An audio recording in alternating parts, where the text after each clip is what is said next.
Chapter 76, Chapter 074 The Main Quest. Dr. Zola, who stayed by Red Skull's side, is a scientist. On this occasion, he was useless, so he could only hide and shiver. I used to serve Hitler and was his loyal follower. The short-sighted Führer had a secret institute called Arnab that specialized in the study of supernatural forces. The leader of Hydra is trying to shake Luke's mind by using all his brain power and his lifelong eloquence. At that time, I thought that Hitler, who believed in occultism, was seeking the truth and the way to become a god. But he's just addicted to astrology, ancient writing, the Lance of Longinus, all these tedious things, relying on cocaine and morphine to keep his fantasies alive. So, I began to pursue the real miracle myself. I saw a clue in the Nordic mythology and found the secret of Odin's treasure. I have the key to open the way to godhood. General Cavill, beings as powerful as we are, shouldn't have to fight for a nation, an organization. The future has no flag. We should bring all humankind to their knees and lead them to create a new and better world.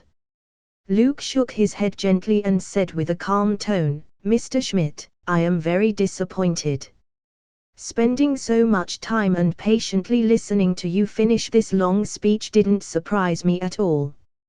Instead of doing all this useless work, why don't you just give me the Tesseract, honestly? I don't necessarily have to kill you. Handing over to the Allies is also a good option."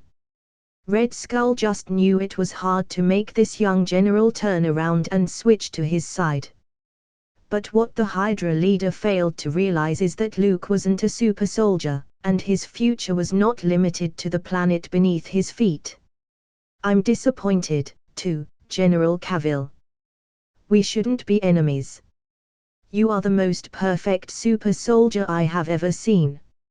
Red Skull pulled out a remote control and spoke in a deep voice, "There are 21 Valkyrie missiles on this plane.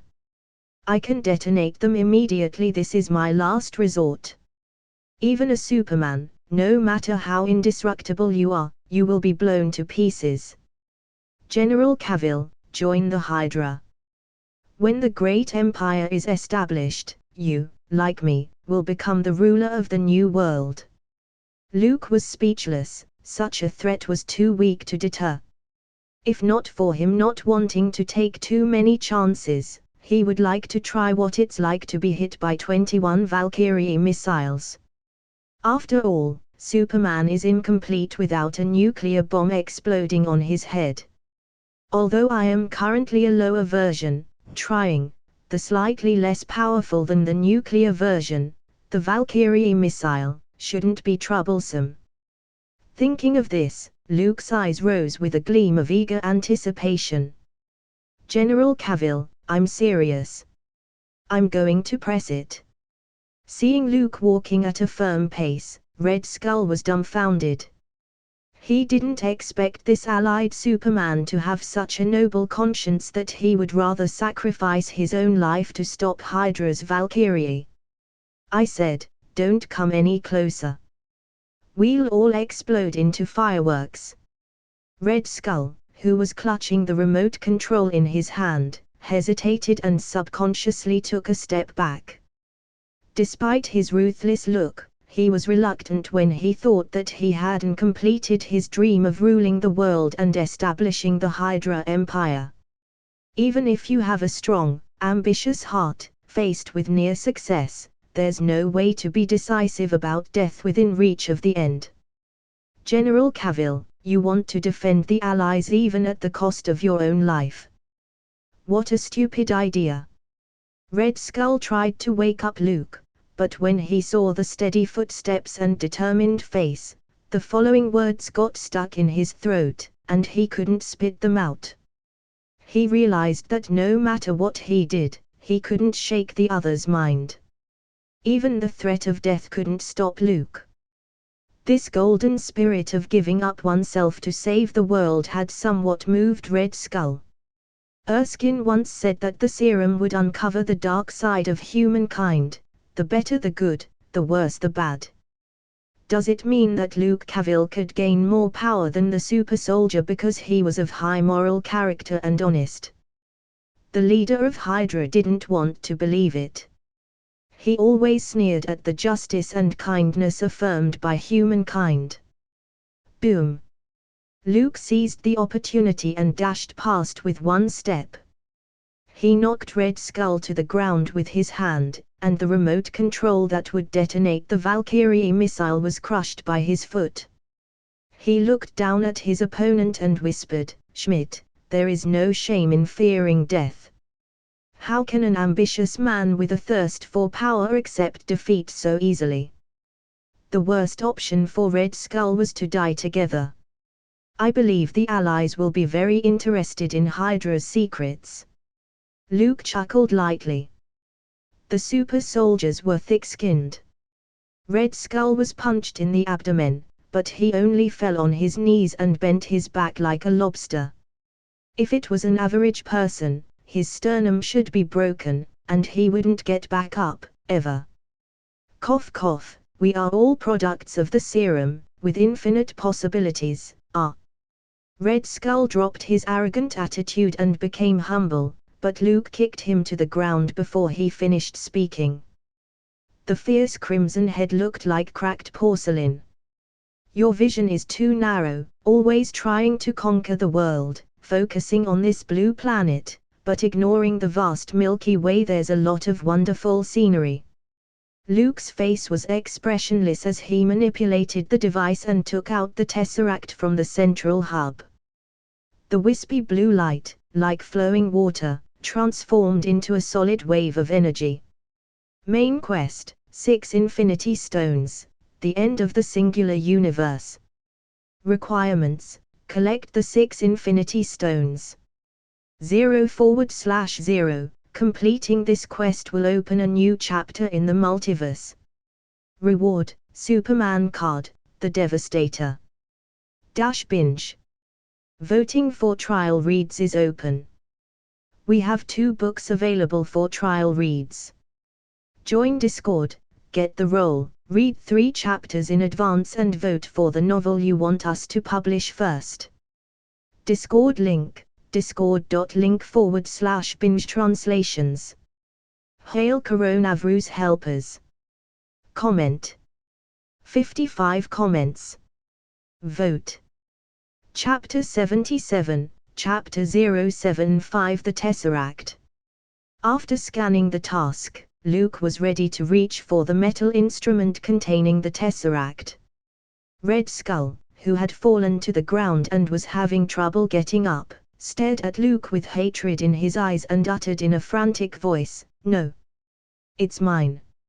No one is going to take it away." He pulled out a flashing blue energy gun and pulled the trigger. However, the target wasn't Luke, but the Tesseract.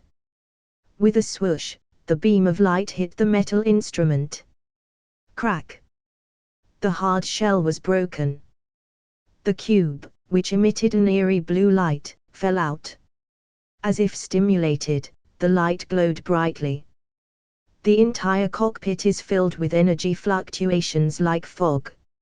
A little bit of blue light twisted and turned like tiny lightning. Sometimes they flicker, sometimes they intertwine, forming a highly luminous blue haze. The light is getting brighter and brighter like it was going to rip open the void. See. This is the power of the gods. Compared to the great power it contains, humans are so small. There's a trace of obsession in Red Skull's passionate eyes. He gazed at the swirling vortex of energy inside the Tesseract, a translucent cube that seemed to hide a whole Milky Way. The Norwegians kept it, concealing its existence within the statue of the World Tree, in an attempt to conceal it for a long time. However, fate led me to it. An endless source of energy, the key to world domination. Red Skull was spitting blood and shouting like he was crazy. "I have the core technology to extract the energy of the Tesseract, General Cavill. General Sir, I am the discoverer of this technology. Dr. Zola, who was hiding nearby, spoke up. He eagerly stood up and showed his value, completely ignoring Red Skull's angry eyes that almost seemed they could get spitfire. Do you see that? Schmidt, you have no more value. Luke smiled unconcernedly.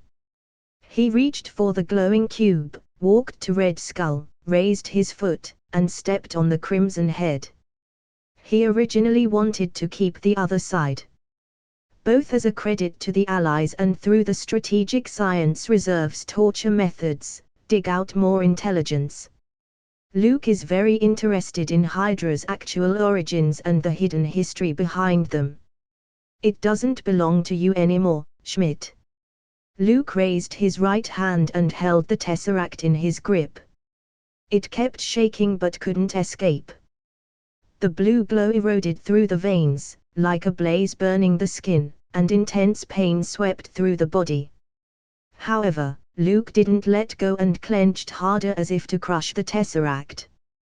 It seemed to realize that it couldn't resist. The energy overflowing from the cube gradually gave birth to subtle changes.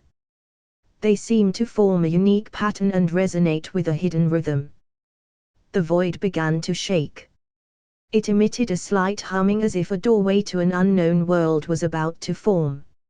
Luke saw the vortex grow larger and larger, and as the energy released approached a critical point, the blue force field shrank slightly, and then a channel formed and slowly opened in the metal bulkhead of the cockpit. At the other end was a strange starry sky, with colorful and magnificent scenes. It was as unreal as it was real. That's God's domain. The dwelling of the gods. Red Skull shouted at the top of his lungs. With all his strength, he pushed the leg that stepped on his head. Like a thirsty traveler in the desert, when seeing an oasis, he rushed like crazy. Hydra's leader completely lost his mind and didn't care if what he saw was reality or a mirage. Luke didn't stop it. He gripped the buzzing and trembling tesseract with one hand while calmly watching Red Skull pounce on the gradually opening space channel. The other party was immediately wrapped in a mass of blue energy, like a poor guy trapped in bubbles, whose body was eroded and melted. No. It's not. Red Skull's expression changed from ecstasy to horror. Life's ups and downs were this fast. He watched his body being eroded by the blue energy little by little. Like weathering, it gradually disappeared into the cockpit. Have a nice trip. Luke smiled slightly as he listened to Red Skull's reluctant roar. If he guessed correctly, the other party should have been exiled to the planet Vormir, guarding the precious soul stone. May that barren world satisfy Red Skull's ambition.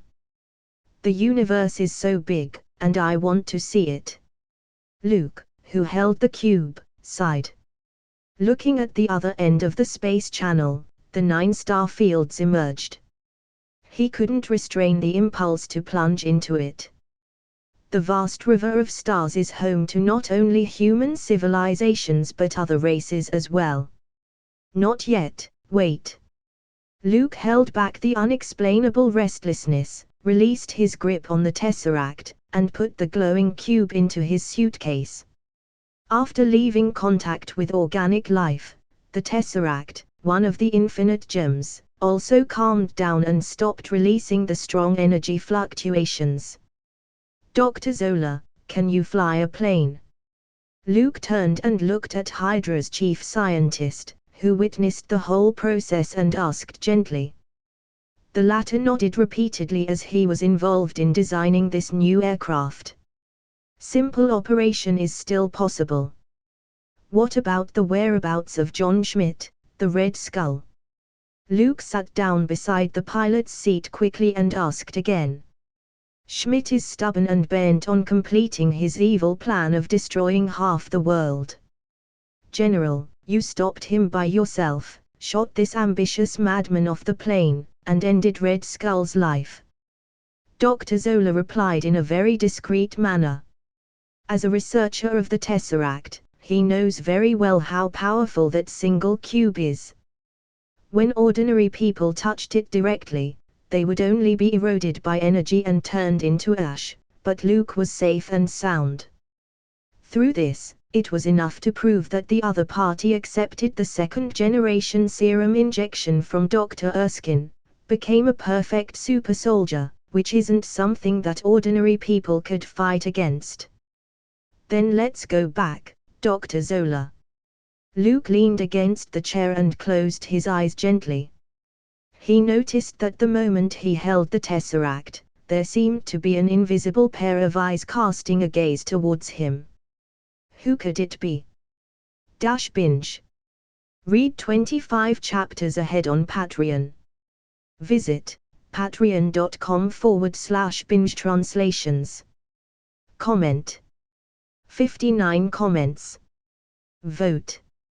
Chapter 78, Chapter 076 Victory and Defeat. Brigadier Cavill said that Red Skull has been defeated, and the plane is heading back. In the control tower of Hydra headquarters, a non-uniform transmission came out of the radio. Carter patiently listened to the intermittent muffled words as her cold face showed a hint of a smile.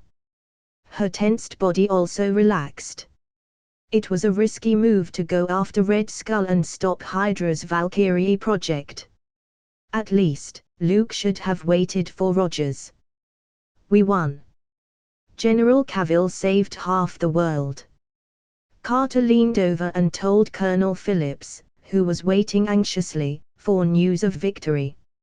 A loud cheer erupted from the control tower as Captain Rogers and the Howling Commandos embraced in a hug. Defeating Hydra in one fell swoop and prevent half the world from turning into ruins. This meant an early end to the war and no more resistance from the Axis. Maybe we'll have to change the name from now on, Major General Luke Cavill. Colonel Phillips smiled with relief. Who would have thought that the Strategic Science Reserve could have unearthed 2 super soldiers in Camp Lehi? Moreover, one of them would become a great hero who would change the world's course and end the Axis. The wonder of fate is hard to fathom. Major General, Hero, Superman. Carter whispered all the titles that belonged to Luke, but he couldn't help but feel stunned. What kind of person is he?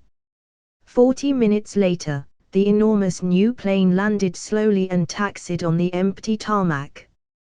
Congratulations, Brigadier General. This is another miraculous victory. Colonel Phillips took the lead and congratulated him. Hydra had always been a menace to the Allies. Their spies were pervasive and penetrated the top ranks. Agents carried out assassinations, which threatened the lives of crucial military personnel many times. The secret weapons possessed by Red Skull, the powerful energy weapons, almost cost the Allies the war. Now that the Axis powers have lost their only support, the Führer in Berlin had lost his last strong arm and had no more chances to recover. The good days of the Axis are over. Colonel Phillips said so. Luke nodded gently and smiled. Unfortunately, Red Skull wasn't captured alive. The desperate madman finally chose to jump off the plane. However, fortunately, there is Dr. Arnim Zola, who is deeply involved in various experimental projects in Hydra, and should be able to help the Strategic Science Reserve. Right, Dr. Zola. Zola, who was silent, nodded his head repeatedly and showed a repentant expression. The chief scientist of Hydra had repeatedly shown Luke that he is determined to turn over a new leaf. This positive attitude made the latter very satisfied. After all, talent is a scarce resource wherever you go. It's too wasteful to be put in prison or put to death. The better choice is to stay and be helpful. Luke, well done. Rogers rushed over with his shield and an excited expression on his face. He had long been looking forward to the end of the war, so he could find time to find Bucky's whereabouts. "You also did a good job, Captain America. I heard you knocked down several teams of Hydra's soldiers. I guess I should probably call you Colonel Rogers soon. The honor of the Presidential Medal awaits you." Luke smiled back at the influx of familiar faces. Compared to everyone's excitement, he acted very calmly. "Congratulations, General Cavill." Carter came along, too.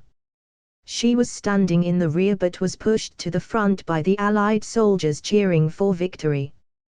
"What's the reward?" "Luke is carrying the case with the Tesseract, which is his trophy. When the war is over, we can go to the Army Club and dance." Feeling that aggressive look from Luke, Carter's cheeks flushed slightly. She remembered her crazy behavior after the dance that night. It's such a humiliating experience. The female agent thought so. That might be a good idea. Luke nodded and agreed. Berlin, the bunker of the Reich Chancellery.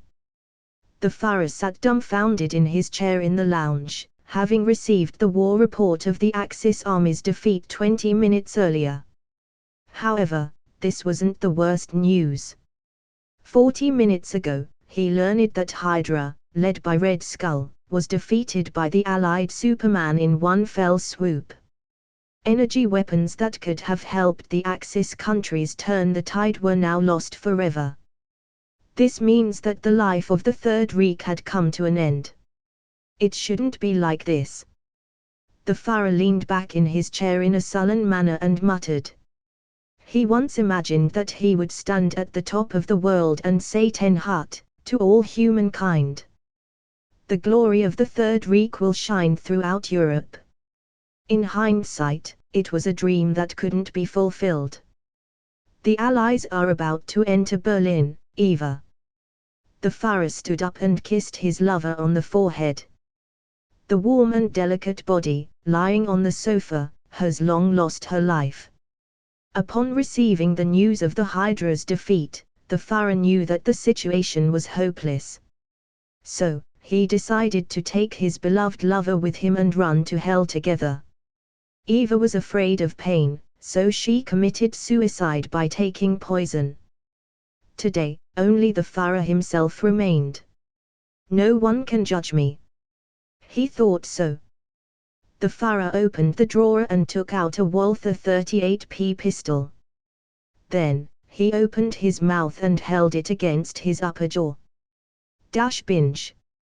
Read 25 chapters ahead on Patreon. Visit patreon.com/binge translations. Comment. 55 comments. Vote. Chapter 79. Chapter 077 The Sudden Change. In London, the Strategic Science Reserve received terrific news about the Soviet Union's disastrous defeat and heavy losses and the suspected emergence of super soldiers in Berlin. After successfully destroying Hydra's headquarters, Colonel Phillips took the Howling Commandos and took the initiative to stay, integrating the advanced technology and various resources left by Red Skull. Luke took Rogers, Carter, and others to return to London first. Red Skull was declared dead in people's eyes, Hydra fell apart, and the Valkyrie project to destroy half the world was stopped. This battle is like an early conclusion. Even Luke didn't think that the Axis powers could turn over. In a deluxe suite in the hotel. How could a terrifying monstrous entity lose so miserably? The enemy has Superman. Luke closed his eyes and rubbed his temples. According to the British military report, there are 3 humanoid creatures suspected of being super soldiers in Berlin. To be more precise, the super soldier in the British population should refer to an enhanced type like Luke, not a typical kind like Rogers. With an open rear in Berlin, these 3 men alone broke up hundreds of thousands of Soviet troops. It was incredible. The First Belarusian Front, commanded by Soviet Marshal Zhukov, assaulted Berlin from the south and was met by some ordinary German soldiers. The opposers could release destructive energy beams and directly blow up the tank fleet with their power, piercing the Soviet army and forcing countless people to surrender and become captives. The above was the contents of the telegrams sent by the Soviet Union. How did this happen? Rogers was dumbfounded when he saw the telegram. Are super soldiers so ordinary? How can the Axis powers start producing them? And there are 3 at once. I don't know, but the British Prime Minister, Winston Churchill, will meet with us this afternoon. So, we'll see what he says. 2 days ago. Germany. The finger holding the trigger trembled and couldn't pull down. Even the Third Reich ruler, the madman who provoked the World War, couldn't calm down in the face of death. Schmidt, that scum. The Führer lowered his pistol and scolded angrily. The dream of European domination was shattered. What else can he do? Did he have to rely on Sebastian Shaw's monsters? However, the Auschwitz concentration camp had long been breached by Allied forces. Sebastian Shaw, that disgraceful guy, took his mutants and slipped away without the slightest resistance. Traitor! Scum! The Führer cursed that bitch again. The thought of being surrounded by a bunch of douchebags made him bitter.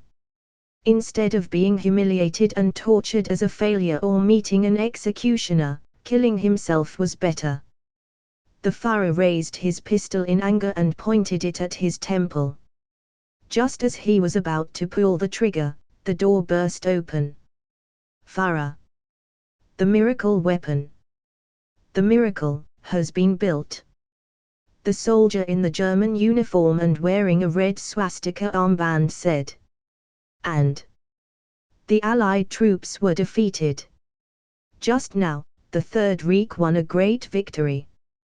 The sudden good news almost made the Führer's eyes pop out. The Walther pistol was aimed at his temple, but he dropped it in a hurry. Those dim eyes rekindled the flame of ambition.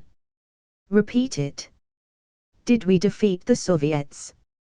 How did this happen? The Führer wrinkled his brow and asked.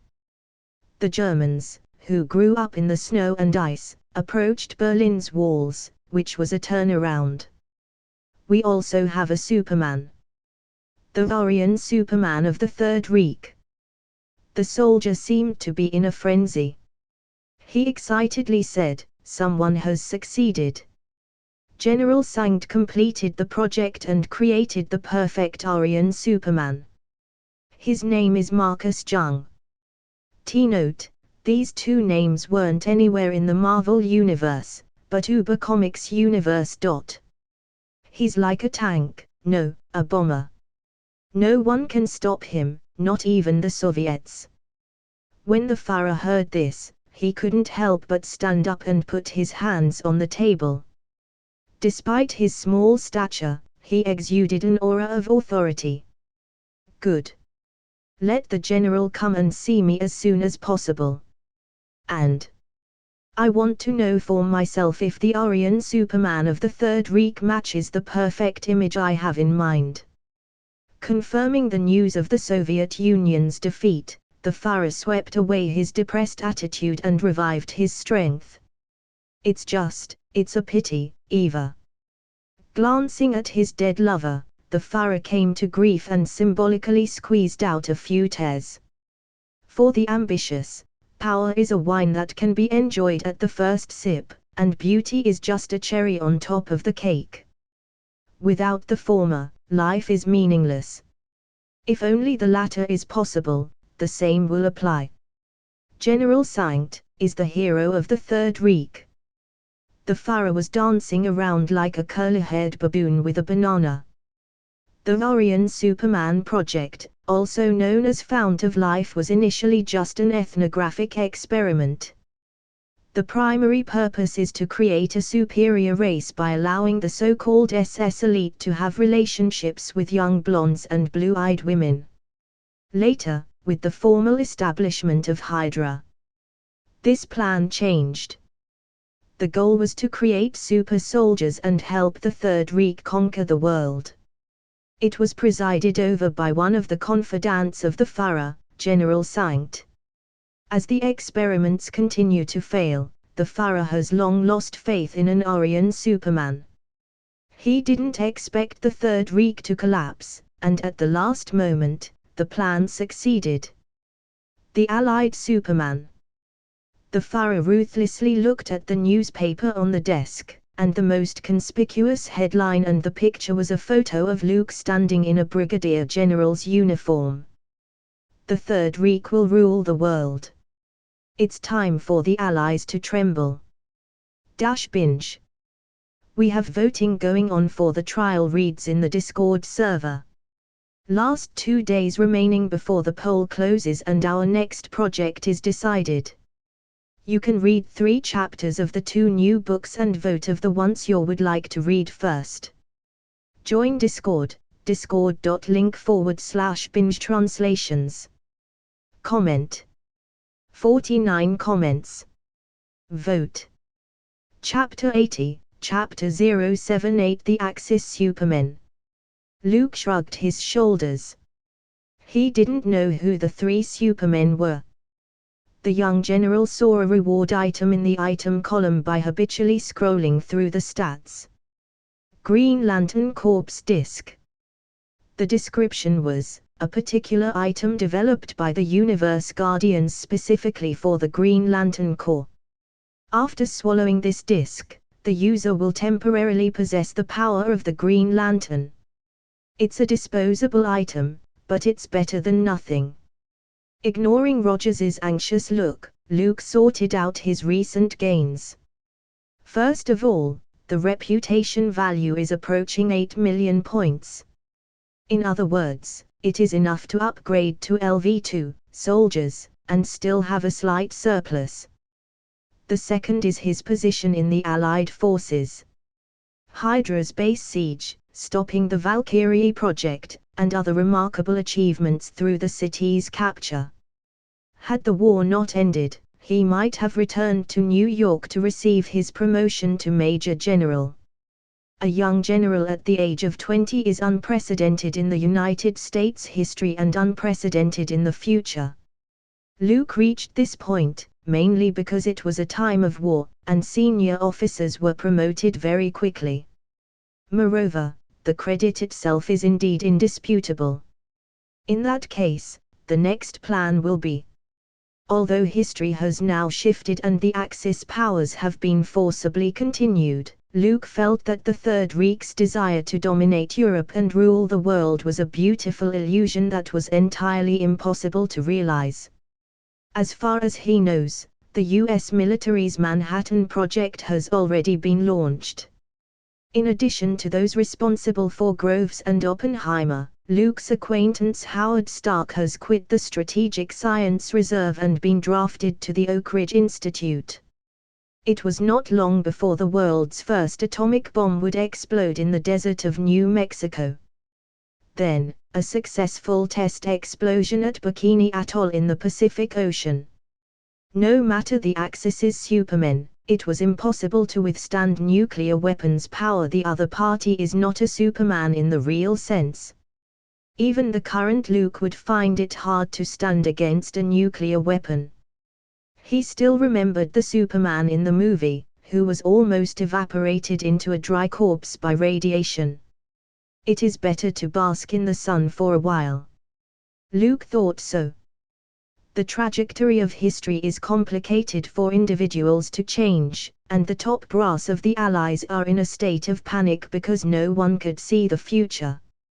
They are worried that if the Axis powers recovered, the war would last for an unknown period. This is the biggest problem. How much human resources and material resources does it take to support a world-scale war? How can the Allies be willing to be dragged into the quagmire again when victory is imminent? So, this is another chance to gain reputation. After so many TV and film productions in his previous life, Luke remained calm about the shocking news of the emergence of some supermen in the Axis countries. After all, what has he not seen?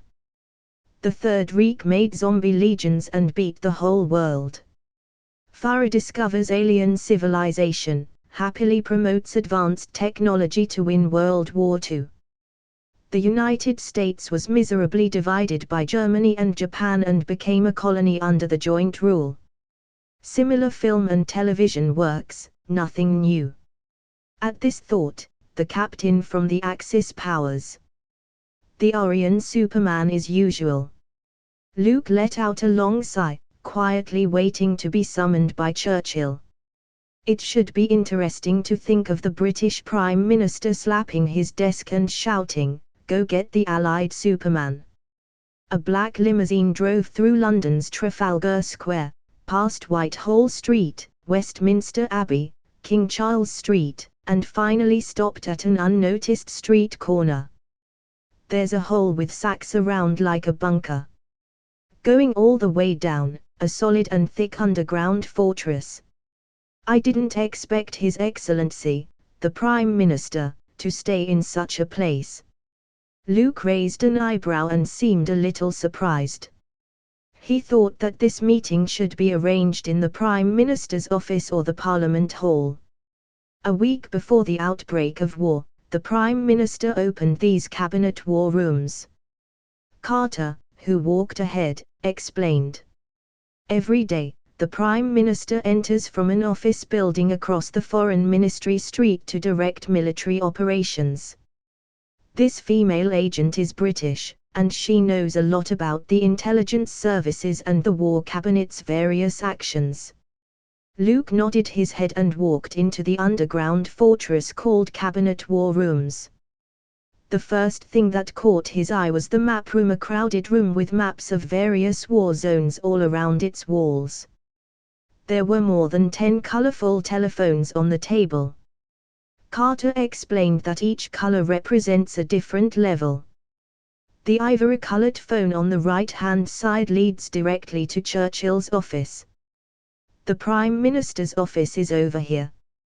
Carter led Luke forward in a graceful manner, and the telephone bell kept ringing along the way, and the receiver kept working, just like a stock brokerage company on Wall Street.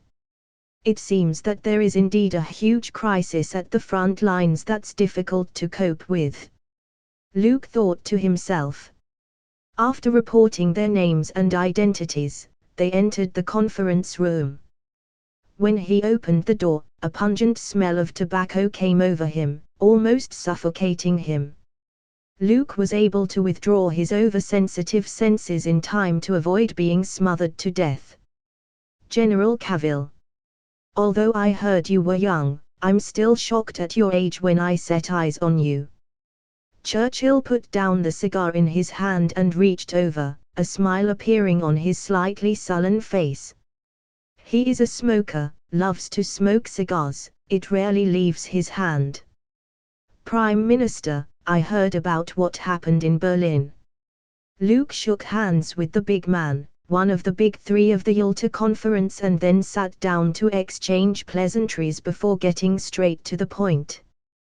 We don't know the specific situation for the time being. The only information that can be confirmed so far is that the Soviet Union collapsed, nearly 100,000 people were taken as prisoners. The plan to conquer Berlin was temporarily blocked and put on hold.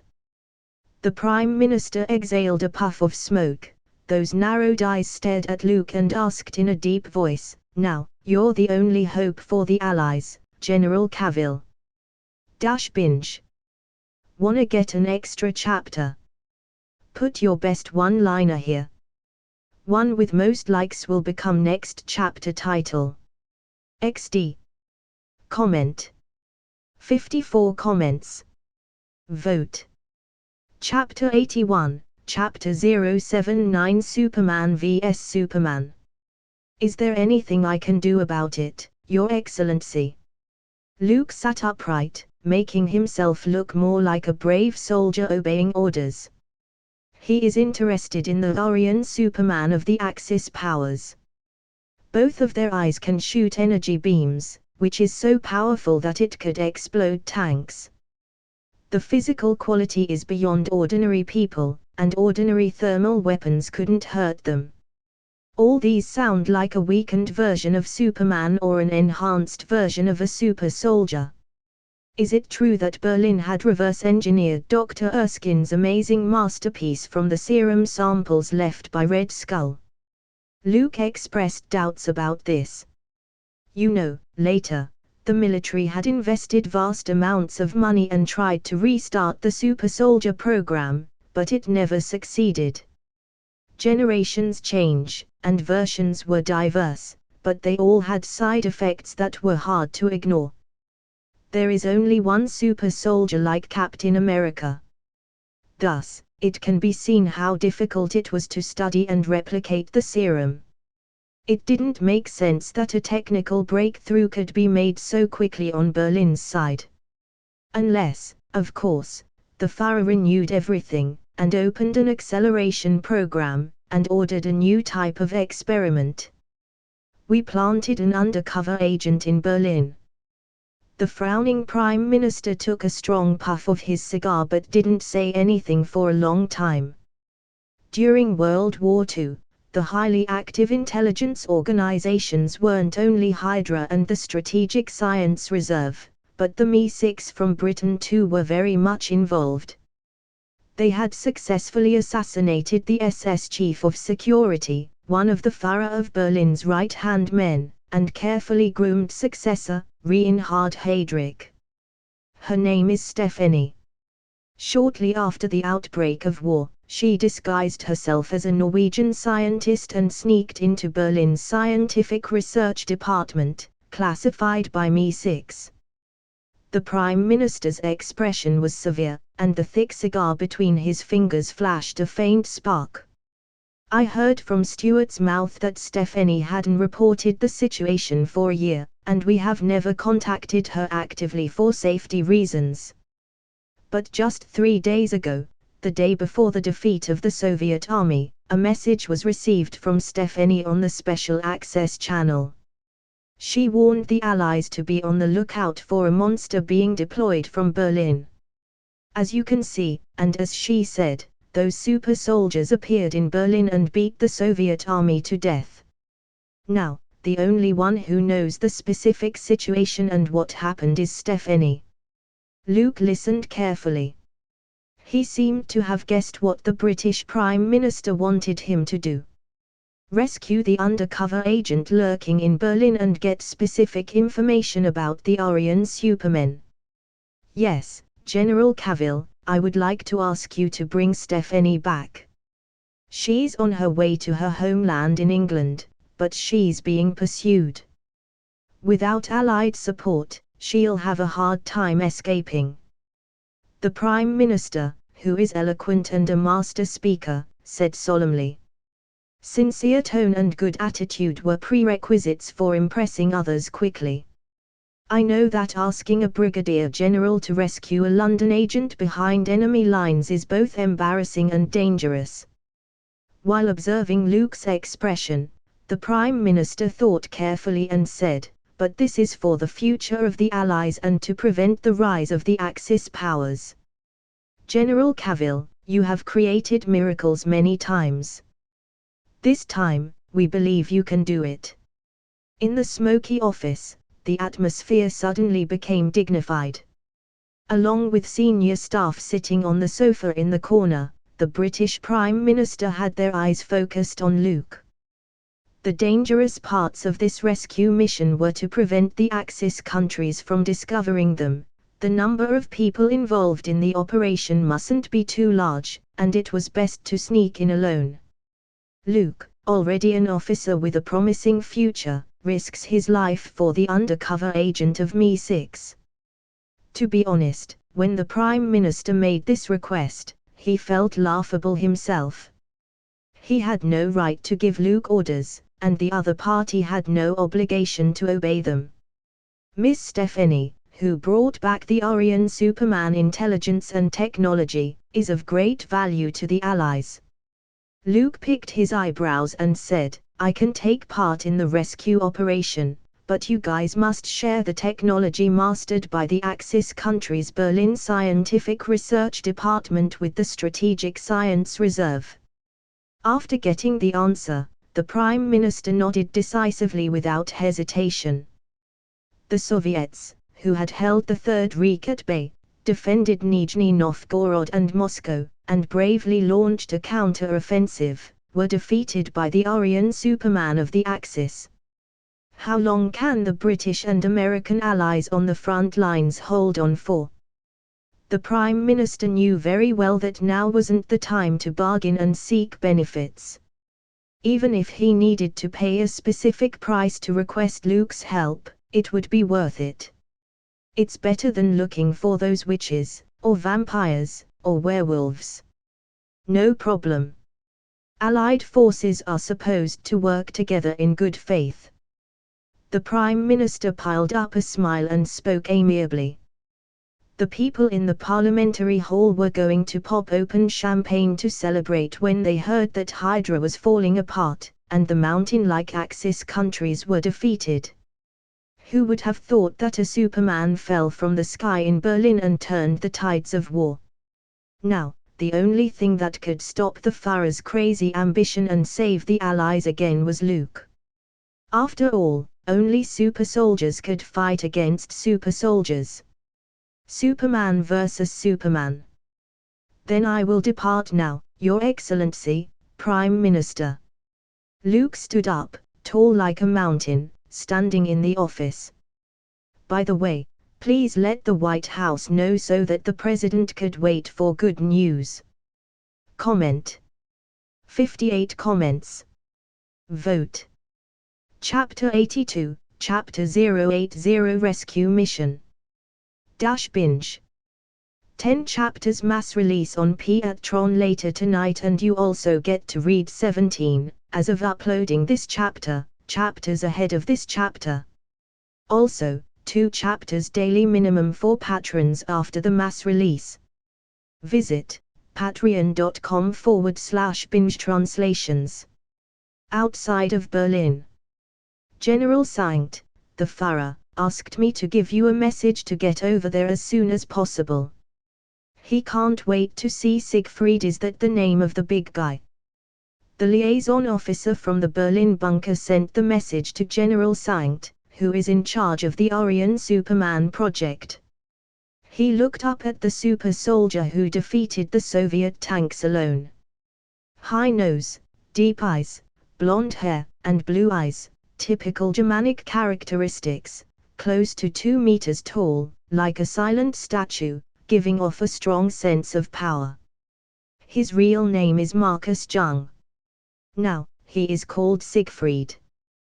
The general said coldly. I can't go to see the Führer yet. The factory where Woden's blood was made exploded last night. A Norwegian female scientist named Freya fled overnight. According to the secret police investigation, she was an undercover agent sent by the British. What a bunch of idiots. No rigorous vetting before recruiting staff. This is bad news, do you understand? The victory we have just won will probably be lost in an instant. Once the Allies have also mastered the technology to make Supermen, the Axis powers will be defeated. General Sankt, trusted by the Führer, is a middle-aged man with a grim face and a stern, stereotypical look. His eyes were sharp like a sword, looking directly at the liaison officer. The cold breath that emanates from him made the latter subconsciously lower his head. But the Führer said. The liaison officer hesitated.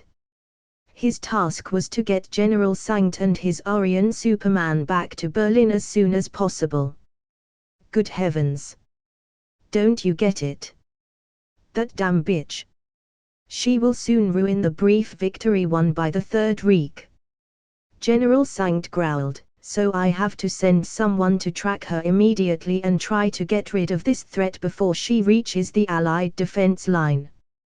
This is more important than pleasing the Fuhrer, satisfying his vanity and relieving his inner fears. The liaison officer was afraid to speak. If someone had said that before, he would have been thrown into jail by the SS, but now the guards in Berlin depended on General Sankt and his Aryan Superman. Forget it, let Siegfried go to the Fuhrer instead of me. General Sankt is too lazy to say anything more. He is loyal to the Third Reich, not to a specific person. Therefore, he isn't a fanatic of the Fuhrer.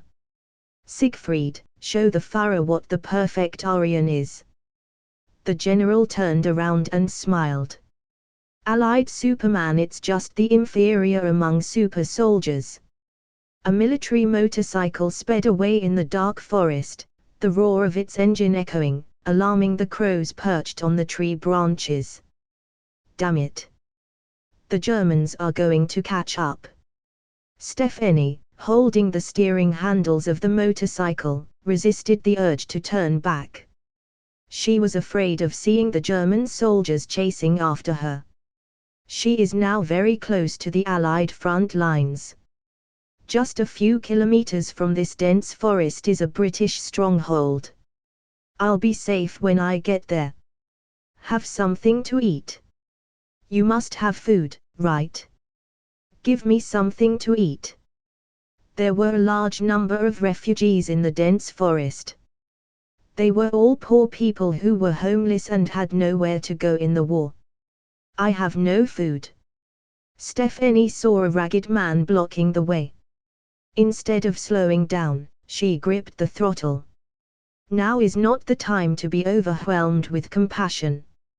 Along the way, she had seen so many hungry refugees, and she turned somewhat numb. Ending the war is the best way to save them. Stephanie thought so. Boom! The motorcycle crashed into the man, and his dry, thin body smashed into the tree trunk. I'm sorry.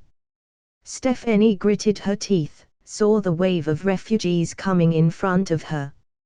She pulled out her MP40 from under her trench coat. Go away. I can't help you. Everybody go away. The ear-piercing sound gunfire spread through the dense forest, and the bullets fired shredded the leaves overhead. Out of instinct of survival and fear of death, the tide of minor refugees who gradually came over finally dispersed and made way for passage. It's hell on earth. Stephanie still couldn't resist and looked around. The refugees who were dispersed went towards the man who was knocked off his feet. Hunger made them lose their senses and dignity. She didn't want to think about what would happen next, which would become a nightmare that would haunt her for the rest of her life. A car is coming. They must have food. Give me something to eat. The sound of booming and cluttered engines came towards this side of the dense forest. A group of soldiers in German uniforms, driving motorcycles, shuttled through the dim forest. They whizzed past and turned a blind eye to the influx of refugees. Get out of my way. A German officer took out a pistol and didn't hesitate to kill the refugees who rushed up to him. They didn't want to waste time on this group of lowlifes. The spy who sneaked into Berlin was just ahead. General Sulman had instructed that this threat had to be erased before the other party returned to Allied territory. Editor:/note, General Sankt equals General Sulman. Shoot. Shoot them. Shoot these pigs. The German officer at the head of the group shouted. When he saw that more and more refugees were gathering, he gave direct orders to shoot those who dared to interfere on the spot. The gunfire. Their lives were like grass on a field, and the sickle of death harvested vast areas. Grabbing the throttle, Stephanie rushed out of the forest and heard gunshots. Her eyes flashed, but she never looked back. She doesn't care about the bloody massacre that took place behind her. She carries the secret of Berlin's Aryan Superman and the related technology with her. If it isn't delivered to the Allied forces in time, more people will die. Thank God, it's finally here. Up ahead is the Allied front. Stephanie saw steel tanks, sandbagged bunkers, and alert soldiers. Halt! After firing a warning shot into the air, a British soldier with a stern submachine gun aimed at Stephanie, who wasn't going to slow down. On the battlefield, even if the person were a woman, one would never hold back. This way, you will only die faster. My name is Stephanie. Mi-6 agent. Stephanie ignored too much explanation and directly reported her identity. She believed that London wouldn't do anything. This was the nearest British position from Berlin. If Mi-6 wanted to send someone to meet her, it would be arranged in advance. Stephanie. The soldier slowly put down his submachine gun and said to his comrades, "Go and inform General Luke Cavill. The Allied Superman who just arrived. He did receive an order. If a woman claiming to be Stephanie asks for help, she must be given full cooperation." Boom! Before the soldier finished speaking, a mass of blazing energy blew his body to pieces. His flesh and blood were shredded in an instant. Binge. 10 chapters mass release on Patreon later tonight, and you also get to read 17, as of uploading this chapters ahead of this chapter. Also, 2 chapters daily minimum for patrons after the mass release. Visit patreon.com/binge translations. Comment. 30 comments. Vote. Chapter 83, Chapter 081 Confrontation. Quick.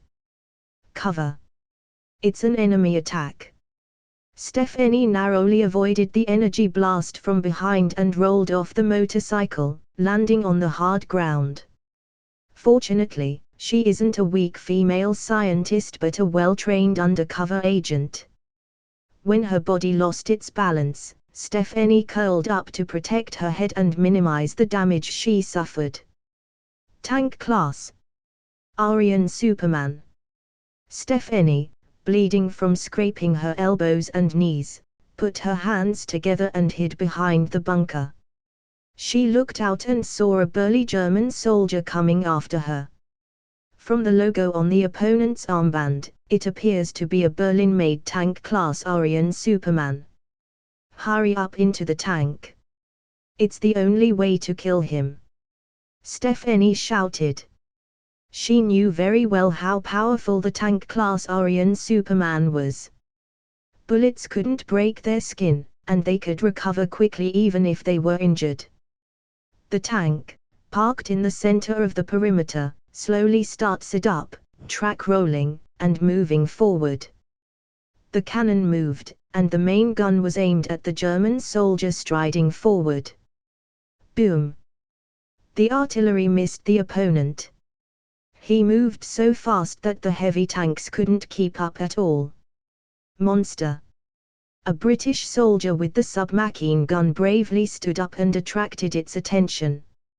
A single bullet hit the monster German soldier, sinking deep into flesh and blood without inflicting any lethal damage. Englishman! The German soldier charged forward and closed in on him. Each of his hands grabbed one side of the man's shoulder and pulled outward. Rip! The human body was like fragile tissue paper. It was directly torn apart. Blood splattered. Give me that gun. Stephanie snatched a Springfield rifle from the hands of a stunned soldier. She knew the weaknesses of a tank-class Aryan Superman. Boom! The sturdy blood-stained figure stomped down heavily and jumped high into the air with the help of the rebound from his step. Then, like a solid shell, with a thud, the German soldier jumped onto the tank. With both hands holding the thick cannon, along with a beast-like snarl, he twisted the barrel into a mangled mess. "Is this still human?" The British soldiers were instantly discouraged from fighting. "Yes. He is still human and can be killed." Stephanie was on her stomach, staring coldly at the murderous German soldier through the scope of her Springfield rifle. She gazed with bated breath, waiting for the chance to shoot. "Freya, is that your name? General Sulman asked me to take you back or kill you on the spot." The German soldier who emitted energy blasts from his eyes blew up the tank, and the soldiers inside seemed to have some sense and turned to look at Stephanie, laughing. "But I think it's easier to twist your head off." Boom! 7.62 mm metal bullets were fired at high speed from the muzzle. The German soldier opened his palms and covered his eyes. "Do you think I wouldn't guard against my weaknesses?" the tank-class Aryan Superman said contemptuously. "Want to deal with him? At least use rocket launchers, howitzers, and other heavy weapons. One rifle alone is not enough. You're Stephanie." When the female agent was on the verge of despair, a steady voice came from behind. The tall figure, like a cloud, cast over Stephanie. She turned around, lifted her head, and subconsciously replied, "That's right. You're safe now." The tall man smiled and then asked, "Is that the Superman of the Axis?" Stephanie nodded. She didn't know who the other party was, so she recalled, "The tank-class Aryan Superman made in Berlin is a meat grinder on the battlefield. He is not something ordinary people could fight against." Aryan Superman. The tall man stepped out of the bunker, his voice drifting to the back with a light-hearted laugh. "You're the Superman of the Allies." The German soldier, who General Sangt had transformed, looked leeringly at the tall man coming out of the bunker. His tone was somewhat contemptuous. He thought that the Allies' legendary hero and conquered Italy and Rome alone should be Hercules. 2 meters tall, muscular, like the descendants of the Titans, particularly shocking looking. But the Allied Superman that appeared in front of him was only taller than ordinary people, stronger than some, without the slightest exaggeration. Luke, who was 6.2 feet, 191 centimeters, tall, seemed nothing in front of the German soldier who was as big as a little giant. The muscles were even worse. The robust and influential body of the Allied Superman is still somewhat thin in the face of a big man who seemed to have taken steroids. Only from the appearance, this fierce German soldier is as big as an unparalleled soldier with a height of 8 feet and a waist circumference that could beat ancient generals. His rock-hard muscle was almost bursting the uniform open. Quite a bit of toughness, like an evil kinnikuman. "You look like a Boy Scout." The German soldier glanced at the young brigadier general and laughed at him. "A creature like you should be very popular and well developed if thrown into the British barracks." The humiliating sarcasm didn't irritate Luke. He turned to Stephanie and asked, "You said he was a tank class. Does that mean a more powerful Aryan Superman?" "Yes.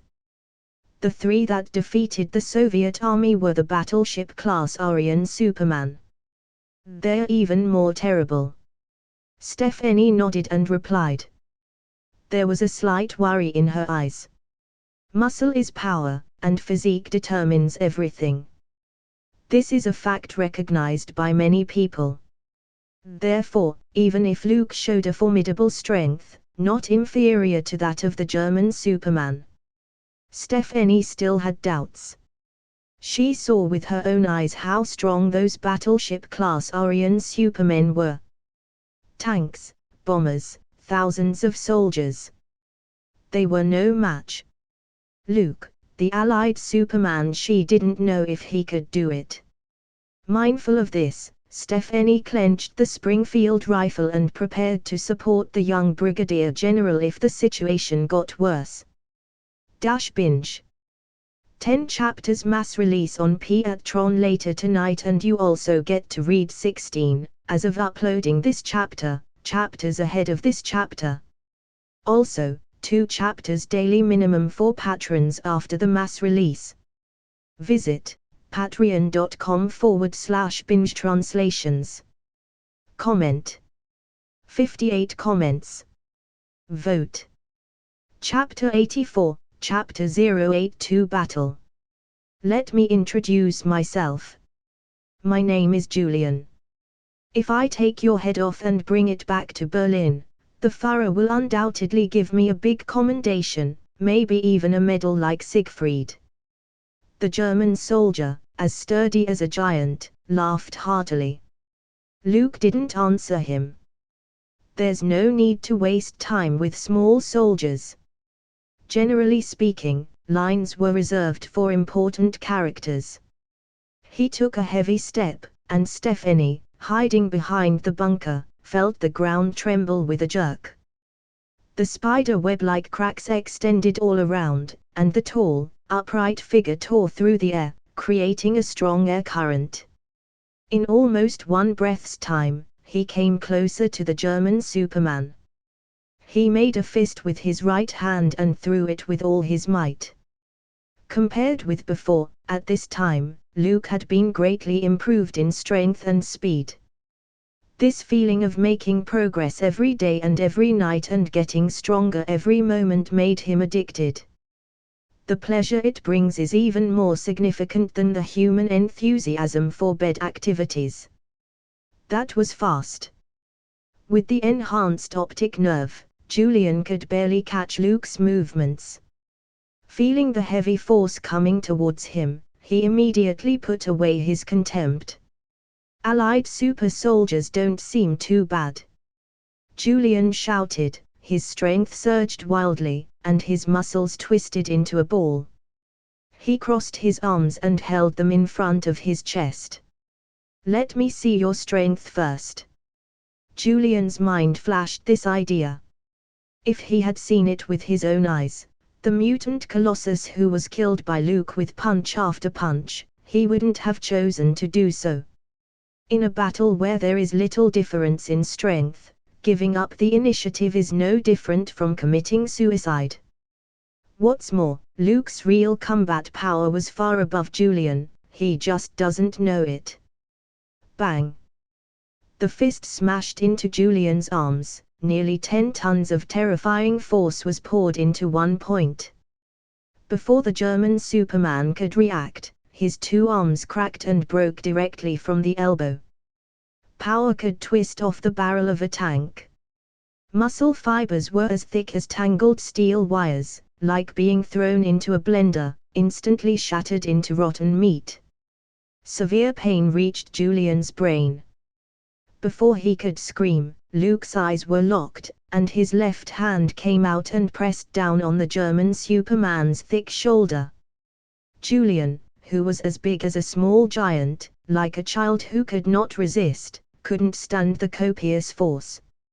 His legs went soft, and his knees slammed to the ground with a thud.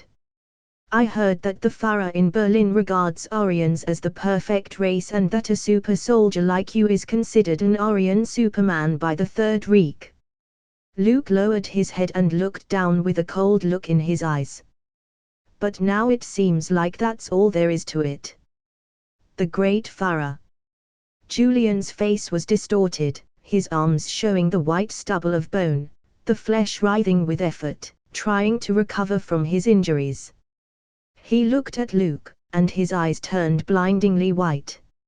Long live the Third Reich! The roar of fanaticism fell, and a significant energy fluctuation formed a powerful, dazzling light mass, which directly engulfed Luke. Like a massive ball of lightning, the air is burning with a sizzling sound, and a scorching smell spread out. The sound of explosions continued to ring out. The robust and rising smoke covered the battlefield, making it hard to see. It's over. Stephanie was holding the Springfield rifle with a severe look on her face. She didn't think Luke would survive, knowing that Aryan Superman's most potent attack was to release energy clusters. Even solid and thick tanks could explode, not to mention the fragile flesh and blood of humans. He was careless and should have guarded against Julian's move. Stephanie thought with dismay.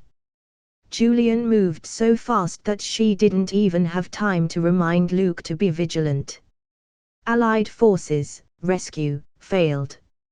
Stephanie watched the tall figure coming out of the billowing smoke, preparing for the final struggle. Anyway, she couldn't run far. Instead of fleeing in a hurry and being caught by the enemy, it was better to fight to the death. Stephanie, you look nervous. Then, a deep voice sounded, relaxing Stephanie, who was tense all over. She couldn't believe it and subconsciously asked, "Why, you're not dead." The smoke from the explosion dissipated, and the figure that appeared turned out to be Luke. He didn't know when he changed into a steel armor-like battlesuit and removed the right palm firmly pressed on Julian's face. His skin surface is full of burnt black marks, but his body was almost unscathed. "Of course, I'm still alive, Stephanie." Luke grinned. He raised his hand and lifted Julian, who was exhausted and fell to the ground. After the German Superman released the energy cluster, he degenerated into an ordinary person, like a machine that drained his opponent's energy cluster's fuel. "How can you call yourself a Superman?" Luke curled his lips. His opponent's energy cluster contained a destructive power that was difficult for ordinary people to resist.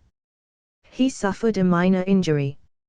According to his estimation, the burst of energy clusters was almost equivalent to the explosive force produced by an anti-tank missile. However, with the self-healing ability from the Superman card, in less than 1 minute, the burnt wound on his right palm recovered as before. Binge. Weekly mass release. 1 extra chapter for every 300 Power Stones. No limit to mass release. Vote and get the chapters. Comment. 39 comments. Vote. Chapter 85, Chapter 083 Aftermath. The battlefield on the Allied front quieted down. Only the steel wreckage of tanks and flesh and blood on the ground silently told the story of the violent scene of the previous battle. Do you need him alive? Luke dragged the defenseless Julian over to Stephanie. The latter shook her head. She brought back the relevant technology but also found out the specific process of making those Aryan Supermen. Moreover, Stephanie had seen a lot of live specimens for dissection in Berlin. Bringing Julian will only increase the risk. Who knew when the other party would regain his power? That's fine. Luke smiled gently. Then, without hesitation, he snapped the German soldier's neck. After the short battle just now, he probably got the comprehensive data of a tank-level Aryan Superman. Strength, speed, defense, nerve reaction, self-healing ability, and so on. Generally speaking, they were stronger than super soldiers. Even Rogers, with the name of Captain I Can Do This All Day, may get a headache while facing the tank class.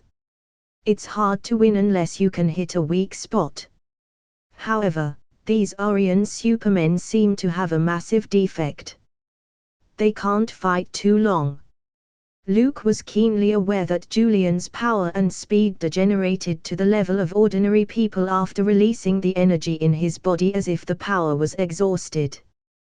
This may be the reason why the Axis powers haven't launched a counter-offensive. Weren't Aryan Supermen suitable for long-term combat? A series of questions were temporarily kept in his mind.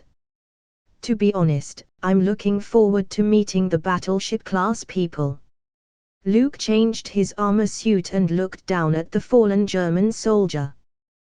The strength of this tank class has yet to reach the point of changing the tides of war. Unless the Axis powers could mass-produce explosive soldiers, it was impossible to win by a single strategy. Stephanie's eyes flashed. Although she was curious about the Allied Superman's combat uniform, she didn't take the initiative to ask about it. This was probably the Strategic Science Reserve's secret technology, and it may arouse resentment to inquire rashly. Brigadier General, battleship class is better than tank class on several levels. Their resilience, physical quality, and energy attack effects are several times greater than the latter. The female agent that was spying in Berlin warned. After seeing Luke fight the tank-class Aryan Superman, she had a little more hope for the Allies' future. However, she was still not optimistic about defeating the Axis powers. There were hundreds of tank-class people in Berlin alone. They were led by 3 even more powerful battleship classes, which is enough to form an invincible fighting force. On the Allied side, there was only one Superman, one Luke. Stephanie, the Prime Minister can't wait to see you. I can't wait to know the truth about these Aryan Supermen. Luke walked ahead. Someone will come later to clean up the battlefield. His mission is to bring Stephanie back safely. Other than that, it didn't matter. Thank you, General Cavill. At the back, the female spy said faintly. Thank you for calling me Stephanie. It's been a long time since anyone has called me that. Do you want to continue the pursuit, General Sankt? The next day, a group of heavily armed German soldiers crossed the dense forest and came to the Allied front line. The guards have already been evacuated, leaving only a messy battlefield. Call off the chase. There is no Freya anymore. She has recovered her former identity and returned to London. That damn bitch. General Sankt had his hands behind his back and a grave expression on his face. The wreckage of tanks, scattered limbs, and traces left by an energy explosion named distortion halos. All told General Sankt that there had been a fierce battle here. Is the Superman of the Allies the one who could fight a tank class? He muttered to himself. It was clear that the Allies should have paid a heavy price to defeat the tank-class Julian. So much for the Allies' Superman, far less exaggerated than the Allies make it out to be. General Sankt came to his conclusion. He looked closely at the scene. After a lot of hard work, he seemed to see that the Allied Superman and ordinary soldiers barely defeated Julian and won the final victory in the battle. General, we must assume that the core technology has fallen into the hands of the Allies and that the locations of other military factories have been exposed. We should take countermeasures as soon as possible. A blonde-haired female lieutenant spoke. Stephanie, who escaped, was once a core member of the Aryan Superman project. She knew too much, was deeply involved in the most critical projects, and had taken away some Woden's blood. This is undoubtedly the worst news. Transfer all the data and researchers about the superhuman technology to the second location and cleanse all the inferior test subjects. General Sankt said coldly. He wanted to speed things up and try to help the Third Reich gain a more significant advantage before the Allies made their Superman. I hope the Führer will listen to me and not be overwhelmed by a moment of victory. General Sankt was worried. He didn't have much hope for the mustached Führer in Berlin. After all, that man is known for being a master of micromanagement. His military standards were extremely average, but he always liked to tell those battle-hardened generals what to do. The series of defeats faced by the Third Reich, the Battle of Stalingrad, the Normandy landings, and the Ardennes counteroffensive, the Führer's will was everywhere. A mustached man whose ability to incite, leadership, and military command skills were inversely proportional. This is what General Sankt had to say about the Führer. Return to Berlin. We are so close to ruling the world. So close. The German general sighed. Binge. Weekly mass release. One extra chapter for every 300 power stones. No limit to mass release. Vote and get the chapters. Comment. 58 comments. Vote. Chapter 86, Chapter 084 Unlimited Super Soldiers, Woden's Blood. Underground Base, London. A few days later, in the Prime Minister's office. One of the Allied Forces heroes, Stephanie, changed into a long green dress, carried a briefcase, and sat in a chair. Next to her is Brigadier General Cavill, who is sitting upright. This time is different, even though senior staff were excluded. There were only 3 people in the office. Good work, Stephanie.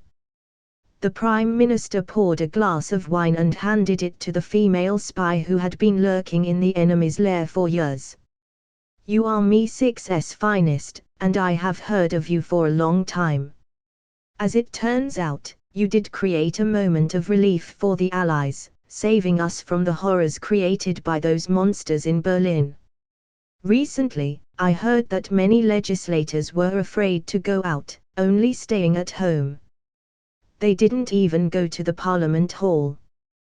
Because these cowards are afraid of Hitler and his demons would suddenly fall from the sky, lift the roof and hang them all from the street lamps. The Prime Minister said in a humorous and sarcastic tone, which eased the office's heavy atmosphere. No, Prime Minister. Stephanie took the glass, took a sip, and spoke with a smile.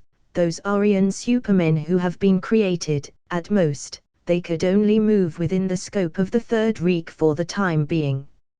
I participated in this project and knew their shortcomings. An Aryan Superman couldn't fight too long. The weakness of the tank class is their eyes. There is also heavy firepower, such as rocket-propelled grenades and anti-tank weapons. The more battleship class ones fight, the more tired and weaker they get. According to the experimental report, the limit of the latter is almost 8 hours. Every time they start a full-force battle, they would have to take a period of rest to recover later on. So, for the moment, the Germans are holding their ground at best. But after they have accumulated enough troops, that would be the beginning of a disaster. Hearing Stephanie's answer, the Prime Minister didn't know whether to be happy or afraid. He turned his attention to Luke, who was sitting opposite him. He heard that the young Brigadier General had personally eliminated a tank-class Aryan Superman. This news excited the top leaders of the Allies and effectively dispelled the fear of the frontline soldiers.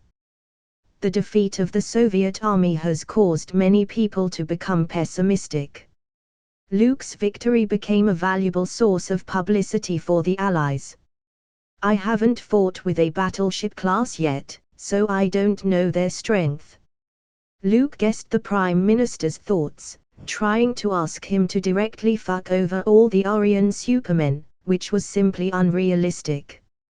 Hundreds of tank classes plus 3 battleship classes of unknown strength, will probably drain himself dry. Besides, he didn't have an obligation to fight for the Allies. The brave and fearless super soldier is only a superficial persona, and it is not advisable to enter the character too profoundly. I'm sure Stephanie still has more critical information. Otherwise, the Germans wouldn't have to hunt her from Berlin. Luke threw the question to the female spy next to him. Yes, I can help the Allies and make superhumans. Stephanie said word for word. Once the heavy news was announced, the Prime Minister's office fell into a brief silence. Does that mean the Allies could have Supermen too? A moment later, with a click, the cigar in the Prime Minister's hand fell on the table. I was placed in the Norwegian research group in 1941 when I was undercover as a biologist, Freya Bergern. Stephanie said in a soft voice. After Berlin recognized me as a Nazi supporter, they recruited me into the Aryan Superman project. There is no need to tell you the rest of the story. All in all, I managed to break into the core and get access to these Stephanie opened the briefcase, and besides a document, there was a glass vessel containing many unusual red crystals. The color was very vivid, like crystal clear blood coral. Woden's blood. What a strange smell. Luke, who was sitting next to her, frowned slightly. He felt very unstable and dense energy from the irregular pile of red crystals. It was like a powder keg that would explode at any time, making people feel it was perilous. This is an intuitive response that came from the heart. This is. The Prime Minister looked at Stephanie and asked doubtfully. He thought he was going to see a stack of detailed lab reports or documentation.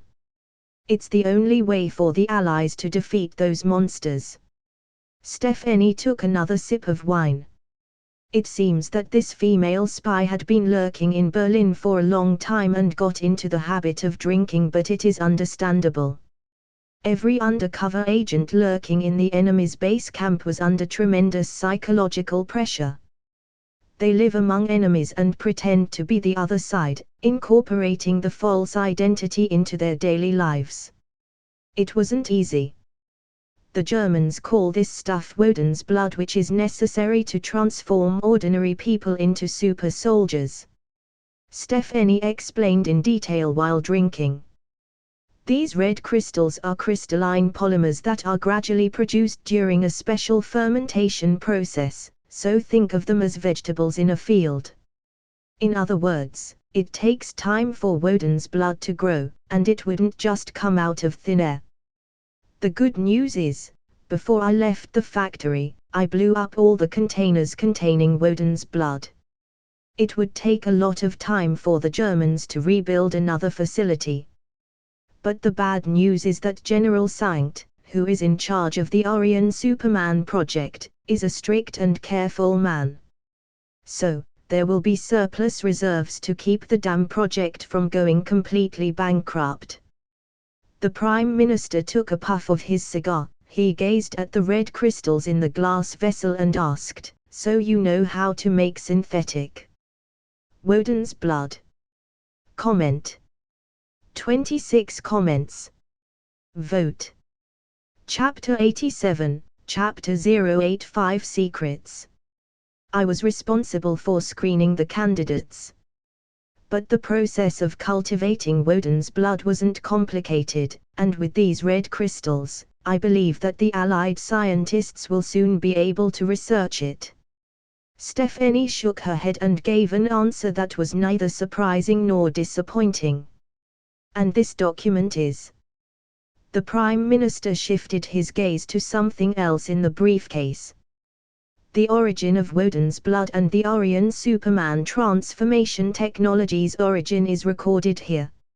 Stephanie's expression was severe as she spread out the dense word-laden information.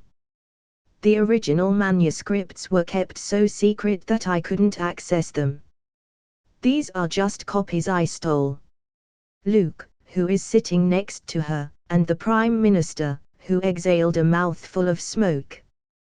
Both pricked up their ears and listened carefully.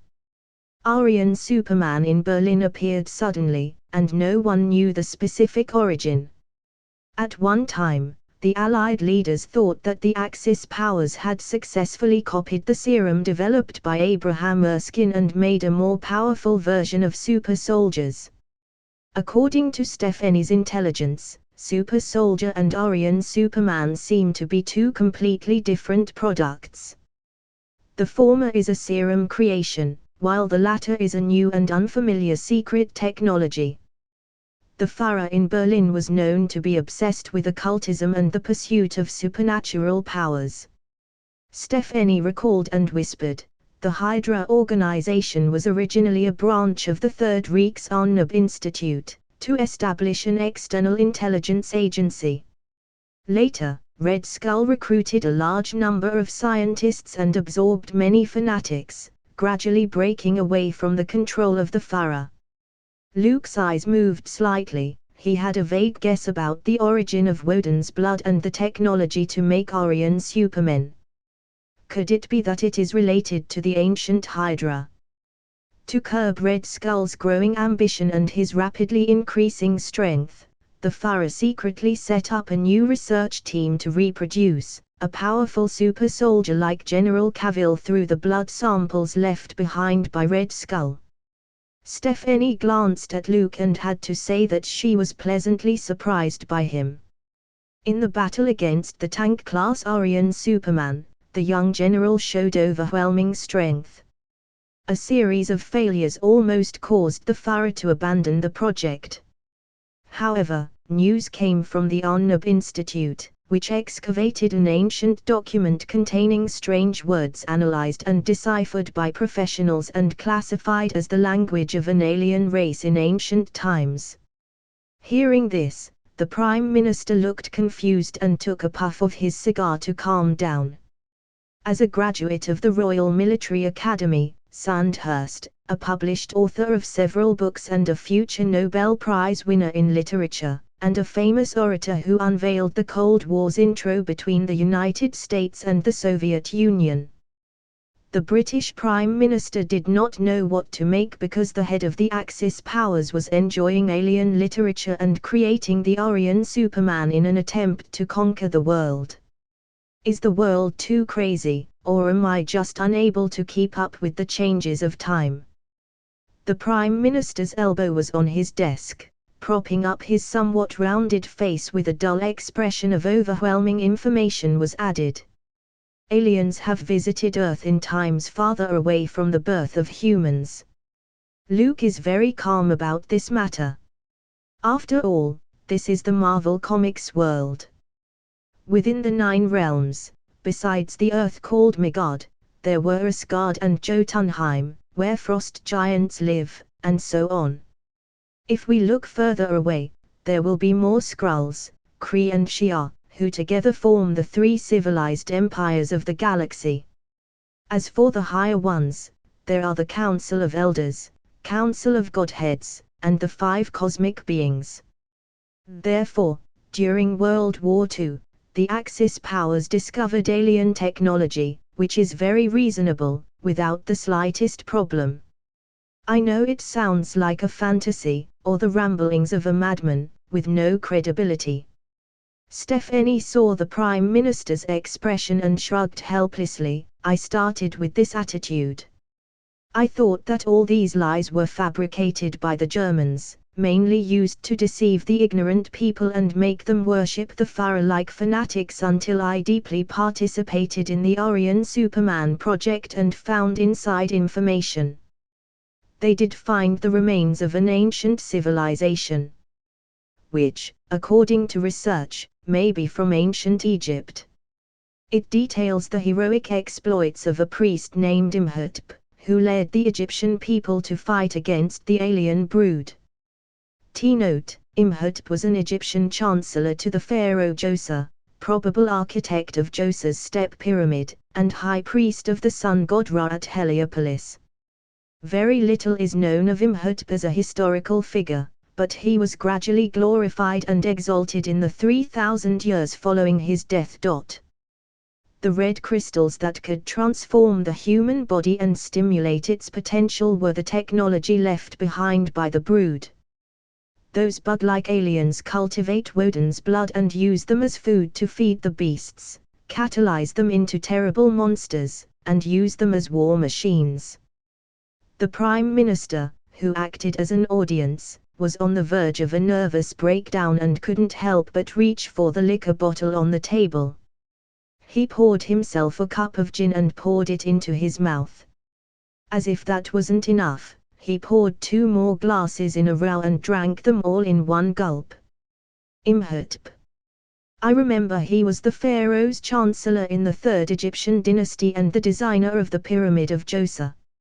Luke, who had specific knowledge of history, interjected in due course. He always thought the name was familiar, not only in textbooks. According to the paintings in the ruins and the literature, Imhotep was an outstanding leader, a brave and powerful fighter. With a spear and a shield, he led countless Egyptians to victory over the alien creatures, killing them and driving them off the earth. Stephanie replied solemnly. Comment. 41 comments. Vote. Chapter 88, Chapter 086 Secrets, 2. Holding a spear, holding a shield, the ancient Egyptian pharaoh. When he heard this, Luke had a flash of light in his head. He finally knew why he thought the name Imhotep was familiar. This ancient Egyptian was the most successful pharaoh of the 3rd dynasty and honored as the god of wisdom and medicine by later generations and was worshipped for all eternity. His true identity was a superhero in ancient times. Although he didn't have any super ability, he fought purely with physical combat, but his strength was outrageous. With a group of Egyptian natives holding spears and shields, they defeated the alien creatures whose biotechnology exceeded Earth by many years. He belonged to the ordinary people who fought with fierce mammoths and kicked saber-toothed tigers. They could be called the terrifying Homo erectus in real life. They were slamming alien forms to the ground with their own hands. Apocalypse, who later claimed to be the ancestor of mutants, was also a student of Imhotep, and they once fought side by side. At that time, Apocalypse, while cutting alien insects and cheering for the teacher, was still young and naive. That's so long ago. Luke secretly lamented.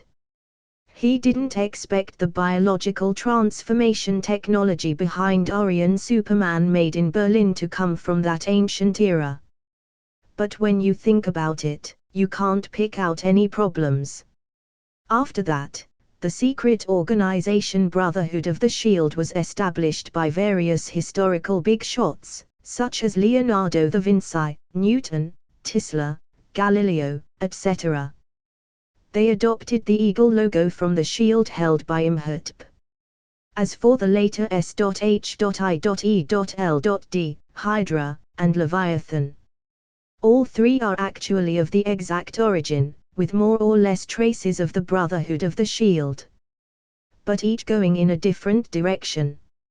Therefore, it was reasonable for the Third Reich, which inherited a part of Hydra's heritage, to get the biological transformation technology of brood alien bugs.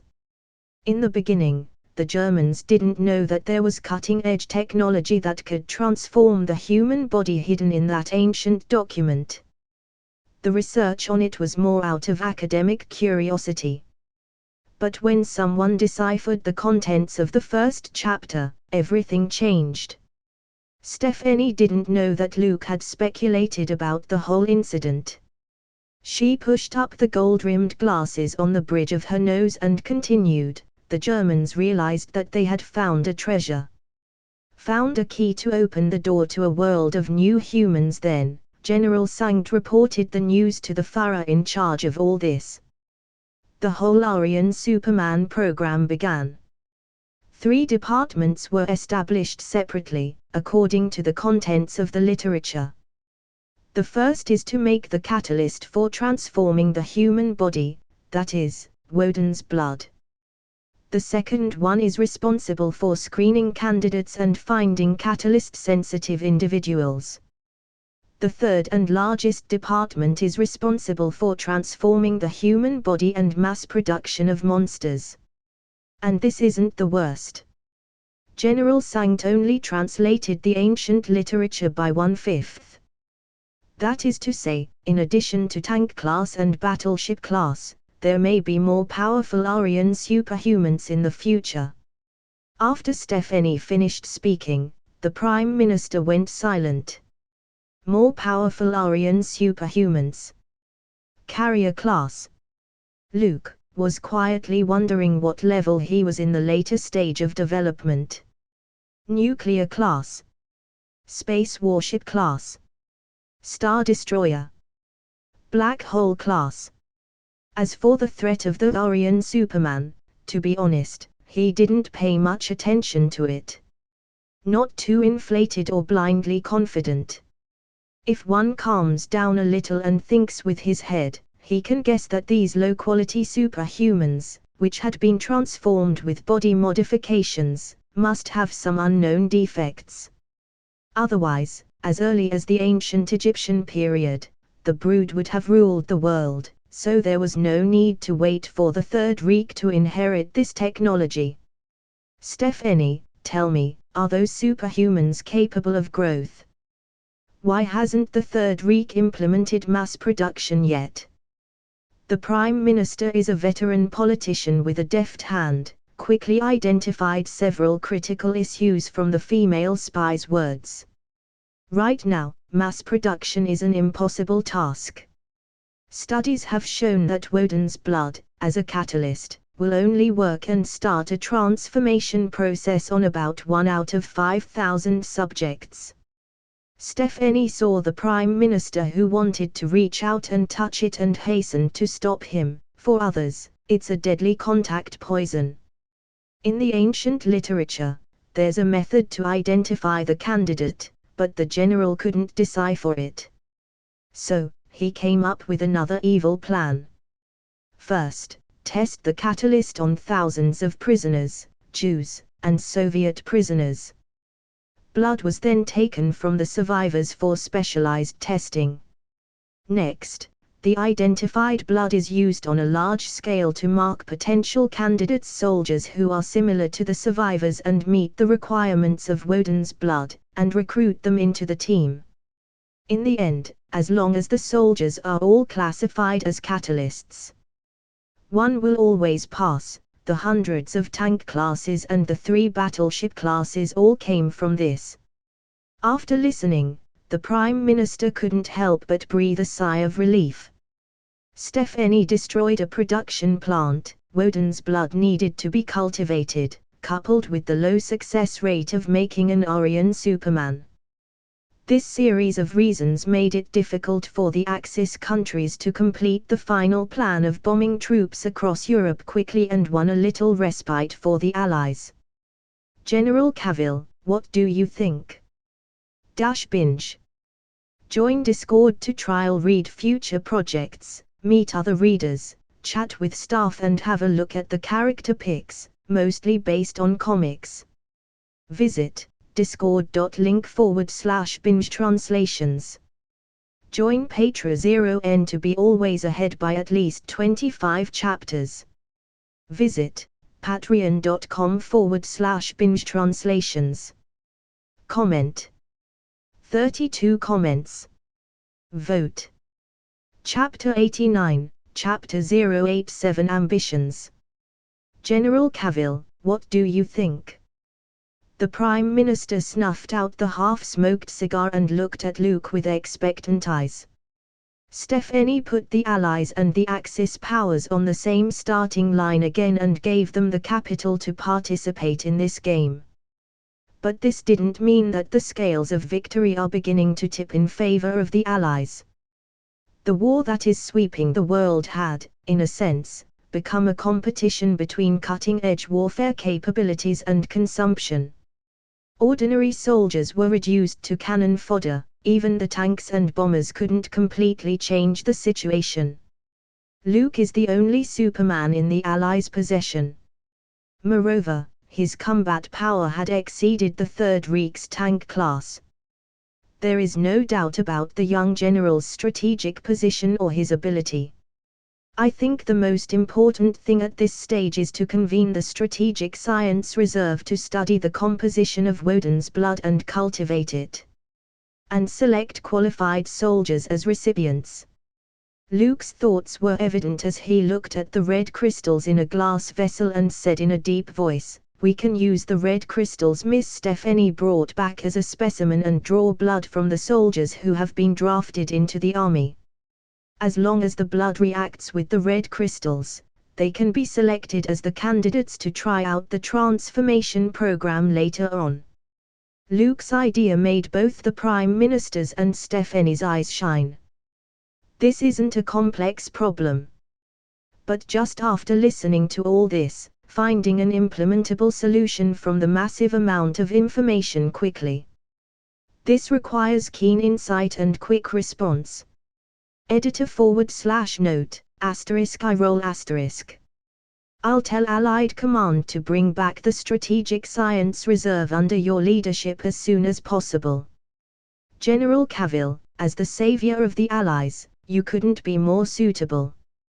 The Prime Minister knew how to gain goodwill and win over people. He quietly puts Luke in the position of holding absolute power. The resources and status enjoyed by the Strategic Science Reserve to fight against the Axis powers are bound to be top of the line. Being able to sit in a leadership position is helpful for future development. It's my pleasure to contribute more to the Allied forces, Luke said with a sincere expression. My greatest wish is for world peace.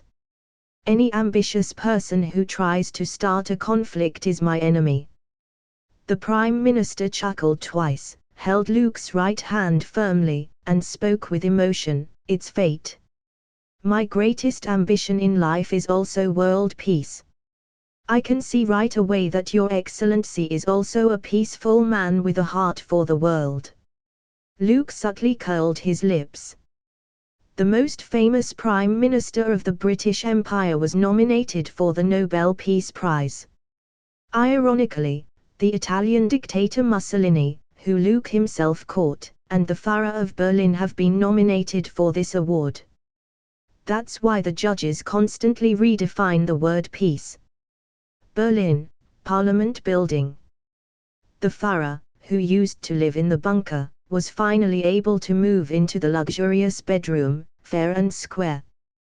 Those bombers buzzing around Berlin every day will no longer disturb their sleep and increase their inner fear. Siegfried, you are the hero of the Third Reich. The perfect Aryan and my most loyal god.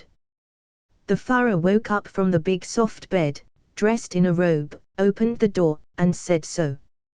Although there was no Eva, the gentle lover beside him, Siegfried standing outside the door, made him feel exceptionally safe. He didn't have to worry about his safety being threatened, and he didn't have to worry about the Allied troops attacking Berlin and pulling himself to the square to hang. The head of the Third Reich had a good night's sleep. But just over 10 hours ago, he ordered Siegfried to kill tens of thousands of captured Soviets to test how strong the Aryan Superman was. Those soldiers whose limbs were cut off by the vaporizing light, their wails, their cries, their blood and limbs, didn't give the Fuhrer the slightest inner turmoil. As a mediocre painter who had no talent and was rejected by art schools, he even thought it was globally the most beautiful color. General Sankt isn't here yet. The Fuhrer rang the service bell, and it didn't take long for the chef to bring the prepared food. He skillfully picked up the knife and fork and cut the veal on his plate. Although the cuisine of the Third Reich consists of pig's trotters, sausages, and various kinds of bread, he appreciates the French cooking more. Their food research is as skillful and proficient as raising the white flag and surrendering. The Fuhrer commented. General Sankt is on his way back. He was previously busy chasing a renegade female scientist who was a British spy. Siegfried, who was tall and almost touched the ceiling chandelier, answered truthfully. How careless of him, and here I was going to reward him. The Fuhrer put down his knife and fork and chewed the food in his mouth, showing a disappointed expression on his face. General Sankt could have been a hero of the Third Reich like you, but unfortunately, he didn't seize the opportunity. Berlin currently has 3 battleship classes excluding Siegfried, who is guarding at his side. The Führer hadn't met the remaining 2 yet. The Führer only knew that a woman called Sieglinde maintains a citywide alert in the air defense tower. The other one is called Siegmund, who is responsible for destroying guerrilla forces outside the city. The 2 of them had a fantastic record of scrapping dozens of Allied bombers in one fell swoop. I wonder if the cowards of the Allies would cry out in fear. The Führer was full of ambition, and he felt that God once again blessed him. Soon, the Third Reich will stop its downward spiral and become even stronger. Binge. Join ******** for privileged chapters. Visit patreon.com/binge translations. Comment. 42 comments. Vote. Chapter 90, Chapter 088 Death. When power is too easy to obtain, it will make a person's ambition expand boundlessly. Like Red Skull, who had mastered the Tesseract, the Führer was so excited that he subconsciously ignored the struggles of the Third Reich and even began to think about another attack on Stalingrad to take Moscow. He always resented the defeat suffered by the Germans in front of the Soviets. This time, the opportunity to prove their ability has come. General Sankt has arrived. When the phone rang at the bedroom's bedside, Siegfried picked up the receiver and answered the phone for a few seconds before relaying the news. He is already downstairs, waiting to meet you, Führer. Let General Sankt come up. Although he made a mistake, he also made contributions to the Third Reich and shed blood. I can't mistreat the hero. With a wave of his hand, Siegfried opened the door. Before long, General Sankt, with a cold face, appeared at the door. You look very depressed, General Sankt. I've heard all about it. Don't worry about being punished. It's not your duty. The security failed, and you've worked very hard to fix those problems, even though it didn't work. The Führer put his hands behind his back and stepped on the dark patterned carpet with his bare feet. If you ignore the ankle-length burgundy robe, he looked pretty imposing, like a victorious general. You are a hero, you brought my miracle weapon and saved the Third Reich, albeit a little late. The Führer took off his glasses, like lifting a seal. He glared at General Sankt, who had his back straight, slammed down the pencil in his hand, and shouted, You owe me a reasonable explanation, General. I have read your report and asked Siegfried. The Aryan Superman project has been completed for several months. It's been longer than that, almost a year, my Führer. General Sankt interrupted the Führer, who was about to go into a rant, and said calmly, I made the first Type I Aryan Superman 11 months ago. And the first Type 2 will be put into use in the near future, followed by the production of the tank class. The 3 battleship classes are the ones that appeared further down the line. The Führer, who was interrupted, put on the glasses and took them off again. After rereading the article, the seal was lifted again. But the rant went on. So, this year, you never told me about this. I watched the Reich fall back, and Allied bombers torture my spirit. The Führer didn't understand what General Sankt did at all. He was so angry that he couldn't help but curse trash. I thought Red Skull would last a little longer. And at that time, the Aryan Superman wasn't ready, and they couldn't change the pattern of war. General Sankt remained calm and explained in a steady voice, after World War I, many Germans thought tanks were just a novelty, and they didn't care. Some even laughed at Heinz Guderian and said, what war machine, it only carries flour. That's because they only saw a tank, not a group of tanks. Only people like Guderian could see the actual value of tanks. It also made your empire, Farah. I will give you an invincible super army and a huge victory that will revive the Germans, but only if the Aryan supermen could join the battlefield in droves. If I told you the news in advance to tell you the truth, I'm afraid you would directly send them to die in vain, and that would just meaningless consumption. General Sangt's outspokenness added to the Farah's anger. He will not tolerate accusations, especially in such a humiliating tone. That's enough, General Sangt. The Aryan Superman project will no longer be in your charge. Please step down. Considering the outstanding contributions made by General Sangt over the years, the Farah endured it and waved his hand to let the other side step down. My Farah, why don't you want to face up to your mistakes?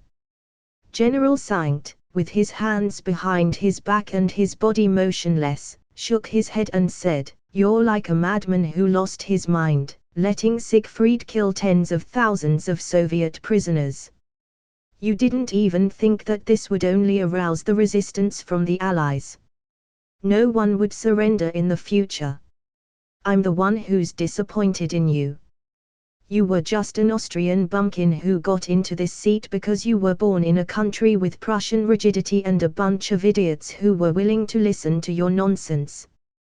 You had the most powerful war machine in the world, but you buried it in your bottomless pit of arrogance. Farah, I believe more strongly than you do in a great Third Reich. I also believe even more firmly that the Reich deserves a more gifted leader than you."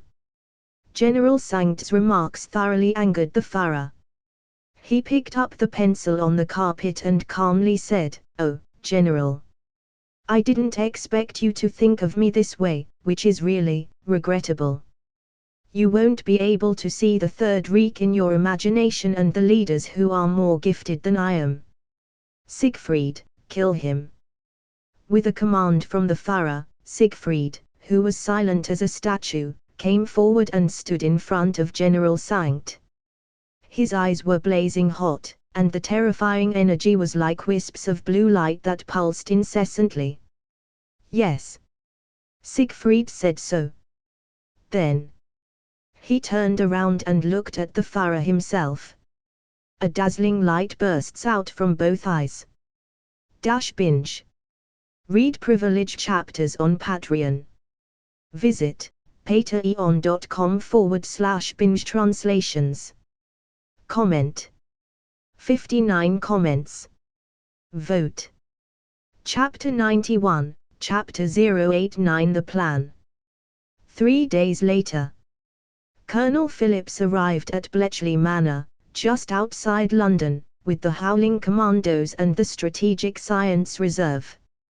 It used to be the Allies' code deciphering center, specializing in deciphering intercepted German radio signals. At its peak, it had a staff of 6,000, including top mathematicians from Oxford University and Cambridge University.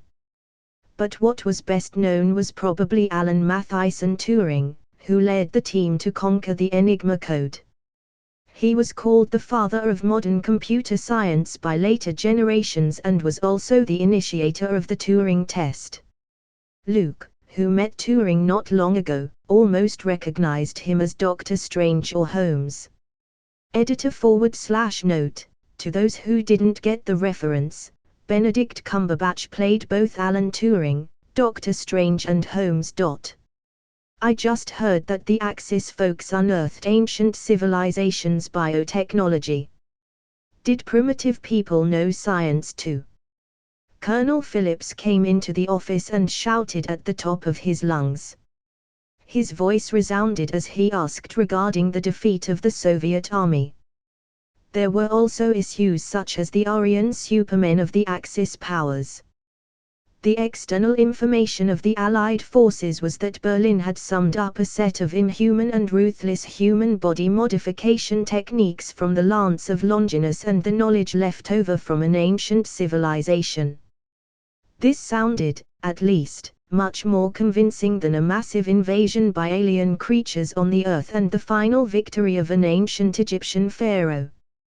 People during World War II hadn't experienced the information explosion of the Internet era, hadn't developed the tough nerves of the latter-day New Yorkers that weren't surprised by the various alien creatures and supervillains, yet. As for Woden's blood and the transformation plan for manufacturing an allied Superman, these were top-secret information and haven't been made public yet. In addition to the allied leaders, only Luke, a participant, and Stephanie, who was in charge of directing the scientific research, knew about it. Maybe before we occupied the planet, there were earlier civilizations. For scientific questions, Colonel, you should go to Howard, he will give you a satisfactory answer. Luke is chatting with Stephanie and Rogers in his office. When he saw Colonel Phillips coming in, he got up and walked over. He had always maintained a respectful attitude towards his former commander. The colonel's rank isn't high, but he has a wide range of contacts and is familiar with the Army and Navy factions. Luke knew that there was probably a high level of discrimination in the U.S. military. Around the 18th century, the Army was at the top of the chain because they were all fighting locally. But with the increasingly prominent role of the Air Force during World War II, the former lesser brothers began to catch up. After that, the Navy rose to power and became the golden boy of Congress. In contrast, the Army and Air Force have become stepchildren, and their status was gradually slipping. Then they gradually formed the Army Department and the Navy Department, the two hills. Luke still remembered that Curtis Emerson LeMay, a four-star general of the U.S. Air Force, known as the Eagle of the Cold War, said that the Soviet Union is our adversary. Our enemy is the Navy. This shows how serious the factional struggle is among the military. As the regular army, and often appeared in various movies, the National Guard is small and transparent. Often overlooked and had never been counted into the factions at all. After defeating Red Skull and Hydra, Luke met with many military leaders on the recommendation of Colonel Phillips. Dwight Eisenhower, George Patton, Douglas MacArthur, Chester Nimitz, George Marshall, and so on. These people are also happy to be on good terms with the Allies' favorite boy. A 20-year-old brigadier general has an unimaginable future as long as he didn't change to the wrong side or die on his own. Qualifications can be accumulated, contacts can be collected, and inside information can be gathered.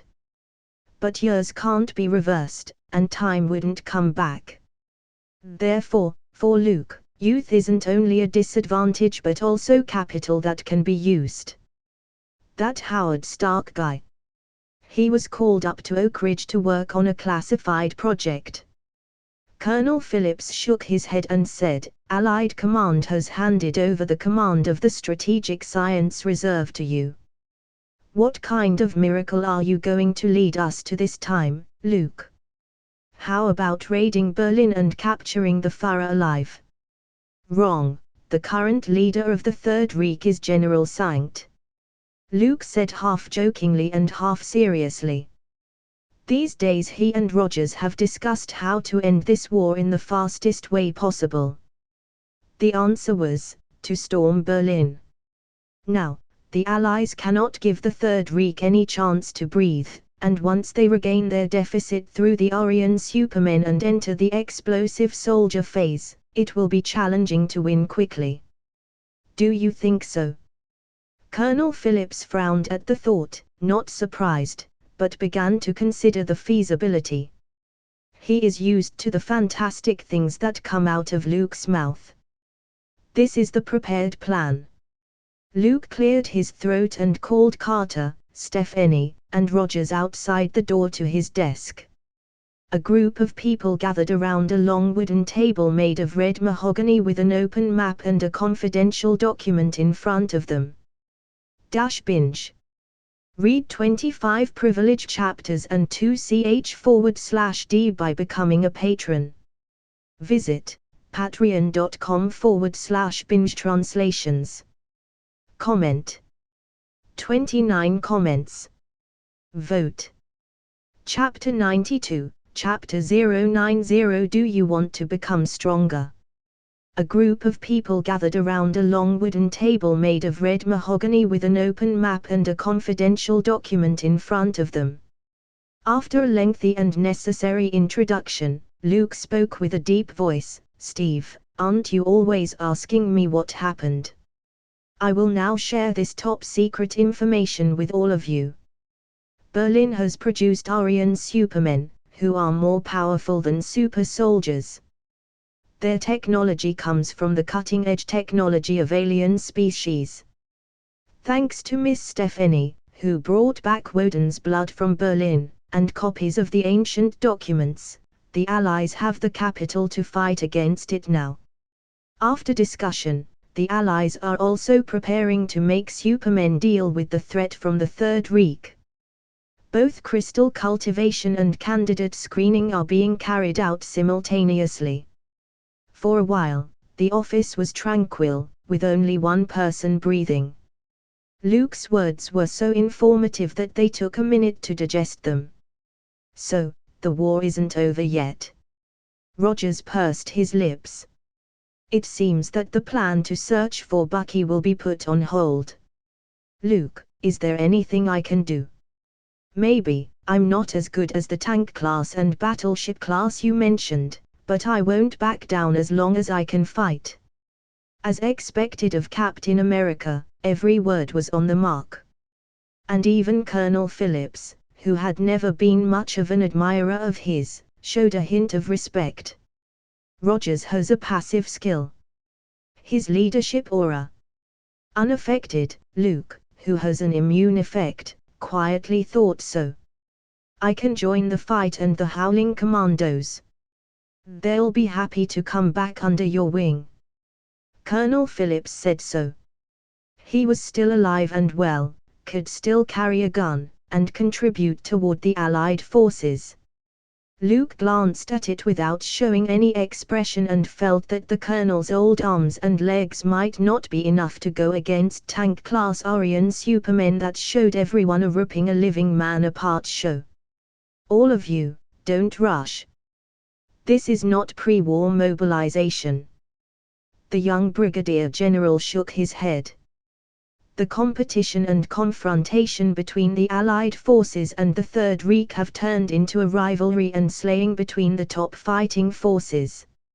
Stephanie and I have seen those Aryan supermen with our own eyes. To be fair, they are powerful. They aren't an existence that ordinary soldiers can go against. Blind fervor will only make more people make unnecessary sacrifices. It's not worth it." Luke's reply made two soldiers, one old and one young, somewhat depressed. Rogers, in particular, always felt that he had done nothing in this war. The present situation is no different from before. In the previous Brooklyn trio, he was always the one who was protected. Today, too. But immediately afterward, Luke's conversation changed, and his eyes turned to Rogers with his head down. He asked seriously, "Steve, tell me, do you want to be stronger? Get stronger." Rogers paused and fell silent. As a super soldier, he has a muscular physique and fantastic endurance. It was a top-notch force on the battlefield that could raid the enemy's lair with 1 against and 100 and chop off the enemy's heads. In the future, after a long period of training, he could hold a helicopter with his bare hands and almost resist the Infinity Gauntlet. He would be able to lift Thor's hammer and the vibranium shield to form a legendary golden set in the future. He could arm wrestle with Thanos. A 50-50 split battle. Such a strong super soldier, ultimately, a dominant player during World War II. How do I get stronger? It's just that. Reality is always cruel. It's just that friendly forces and enemies all have supermen, making Rogers a foil in the background. He should have become the strongest and bravest super soldier in everyone's eyes, without thinking about becoming stronger at all. With Luke on the Allied side and Aryan supermen on the Axis side. Captain America, who was destined to shine brilliantly and become a national icon, only accomplished the latter. The military didn't value him, and he had no chance to show his worth, just like a performer on stage, acting as a backdrop for another star. It's optional, but not significant. As a super soldier, Rogers couldn't remember how many times and how many people asked himself, "Why are you so different from Luke?" He could smash a tank, break into Hydra's base camp, and wasn't even afraid of energy weapons. But you can only throw your shield. Such questions never went away. Gradually, this became a problem that Rogers couldn't overcome. Later, just thinking about people putting him and Luke together, the highly motivated and energetic Captain America would become very self-conscious. Am I that bad? Rogers kept asking himself in his heart. He was initially a positive and persistent person who would never give up. However, the apparent disparity in front of the public and the criticism from public opinion that was heard from time to time still made Rogers feel pressured. He often pondered alone in the middle of the night. Was Dr. Erskine more optimistic about Luke, as everyone said, and he was just an unexpected bonus? Or, Luke was injected with an enhanced version of the second-generation serum, while he was a first-generation product that wasn't as effective as the former. That's why he couldn't become a powerful super soldier like his best friend. All kinds of guesses and thoughts tormented the immature Captain America and made it difficult for him to sleep. Until now. Luke asked himself, "Do you want to be stronger?" "Yeah." Rogers nodded heavily, and his intense emotion condensed into a yes. Even when he was in Brooklyn and was bullied, he never yearned to be stronger so much, as he did right now. Read 25 plus privilege chapters and 2ch/d on Patreon. Visit patreon.com/binge-translations.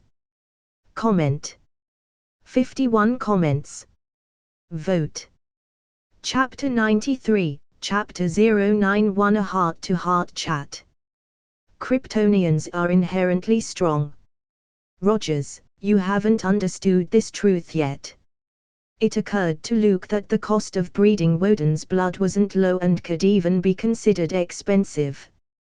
Perhaps this was one of the reasons why Berlin hasn't successfully mass-produced Aryan supermen. In addition to technical constraints, the success rate was also low, and there were cost problems. Then you can become a candidate for the Allied Supermen program. Luke collected his thoughts, coughed, and earnestly said, "But I want to remind you, Rogers, this isn't a serum injection that you can survive with a strong will and a firm mind alone. Receiving Woden's blood is a difficult process. Its success rate is shallow, and you have to survive multiple mutations. The third variation is tank class and the 24th variation is battleship class. And, Miss Stephanie also said that the Woden's blood transformation procedure might cause great damage to the human body and shorten the life cycle. You should think about it." Luke solemnly reminded him, turning into a Superman wasn't easy. He has no idea what direction fate would take Captain America to. Anyway, Rogers, who hasn't been frozen for 70 years, has been given a brand new life. The next step is to prepare for the unknown. I have thought it over. Rogers has a fearless and resolute expression on his face. Anyway, he will always look like this. Once he had set a goal, he would rush forward and never turn back. Well, then, let's move on to the next question. Luke nodded and didn't say anything else. The secret meeting of the Strategic Science Reserve lasted for 2 hours. It should have ended 50 minutes ago, but Colonel Phillips said he wanted to make a few brief remarks. Then, the conversation continued to expand, and the content kept growing. It wasn't until Luke tactfully reminded that it was getting late that the Colonel stopped talking, and everyone else was relieved. "Steve, you stay." When everyone walked out of the office, Luke called out to an excited-looking Rogers. "I want to have a good talk with you." "Well, let's start with the blonde girl at the party.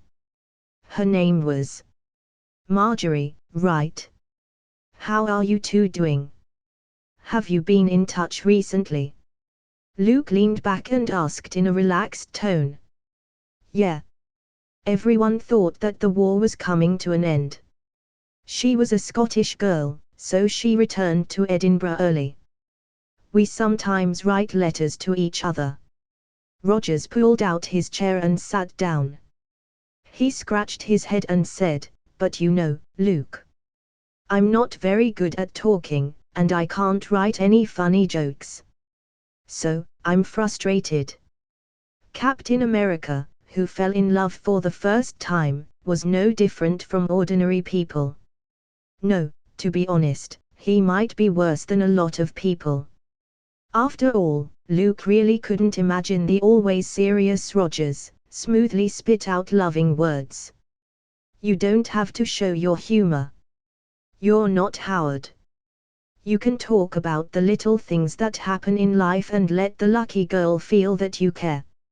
Luke smiled and then seriously said, "Steve, we're friends. So, I don't want my existence to put pressure on you. I know speculations and rumors circulating in the military about super soldiers, me, and you. They said some ugly things. But I told you a long time ago. Dr. Erskine was more optimistic about you. It wasn't like all those people said, you weren't just a side bonus.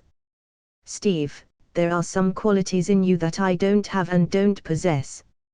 Frankly speaking, I'm not a good person in the true sense of the word. I do everything with my own considerations, either in terms of interests or personal interests. I never give meaningless pity to the enemy, nor do I give ignorant sympathy to the weak. Therefore, I lack the qualities to be a hero. I'm not interested in being one. In comparison, I am a little more similar to Howard. We are both passionate about leading people, standing taller, and being the decision maker who gives the orders." Luke stared at Rogers deeply. He didn't hide his nature, just like he didn't hide his ability in Camp Lay High. If we say that the future of this world is destined to be an era of superheroes, then he prefers to be a protector, a controller, and a receiver. Instead of wearing the armor and red cloak, busy every day getting the kitten down from the tree and back to its owner, save a plane from crashing, or save a ship from sinking. Generally speaking, Luke had no intention of taking on the superhero career. He didn't want to see Captain America because he wanted to catch up to him, venture into the Allied Superman program. After hearing all this, Rogers restrained his smile and turned silent. After a long while, he spoke in a hoarse voice, "I have to admit, you've been putting a lot of pressure on me, Luke. Although we're friends, I still envy you sometimes. What I long for isn't the glory you get or the adoring eyes of others, but the ability to always be the first to rush in when others need you.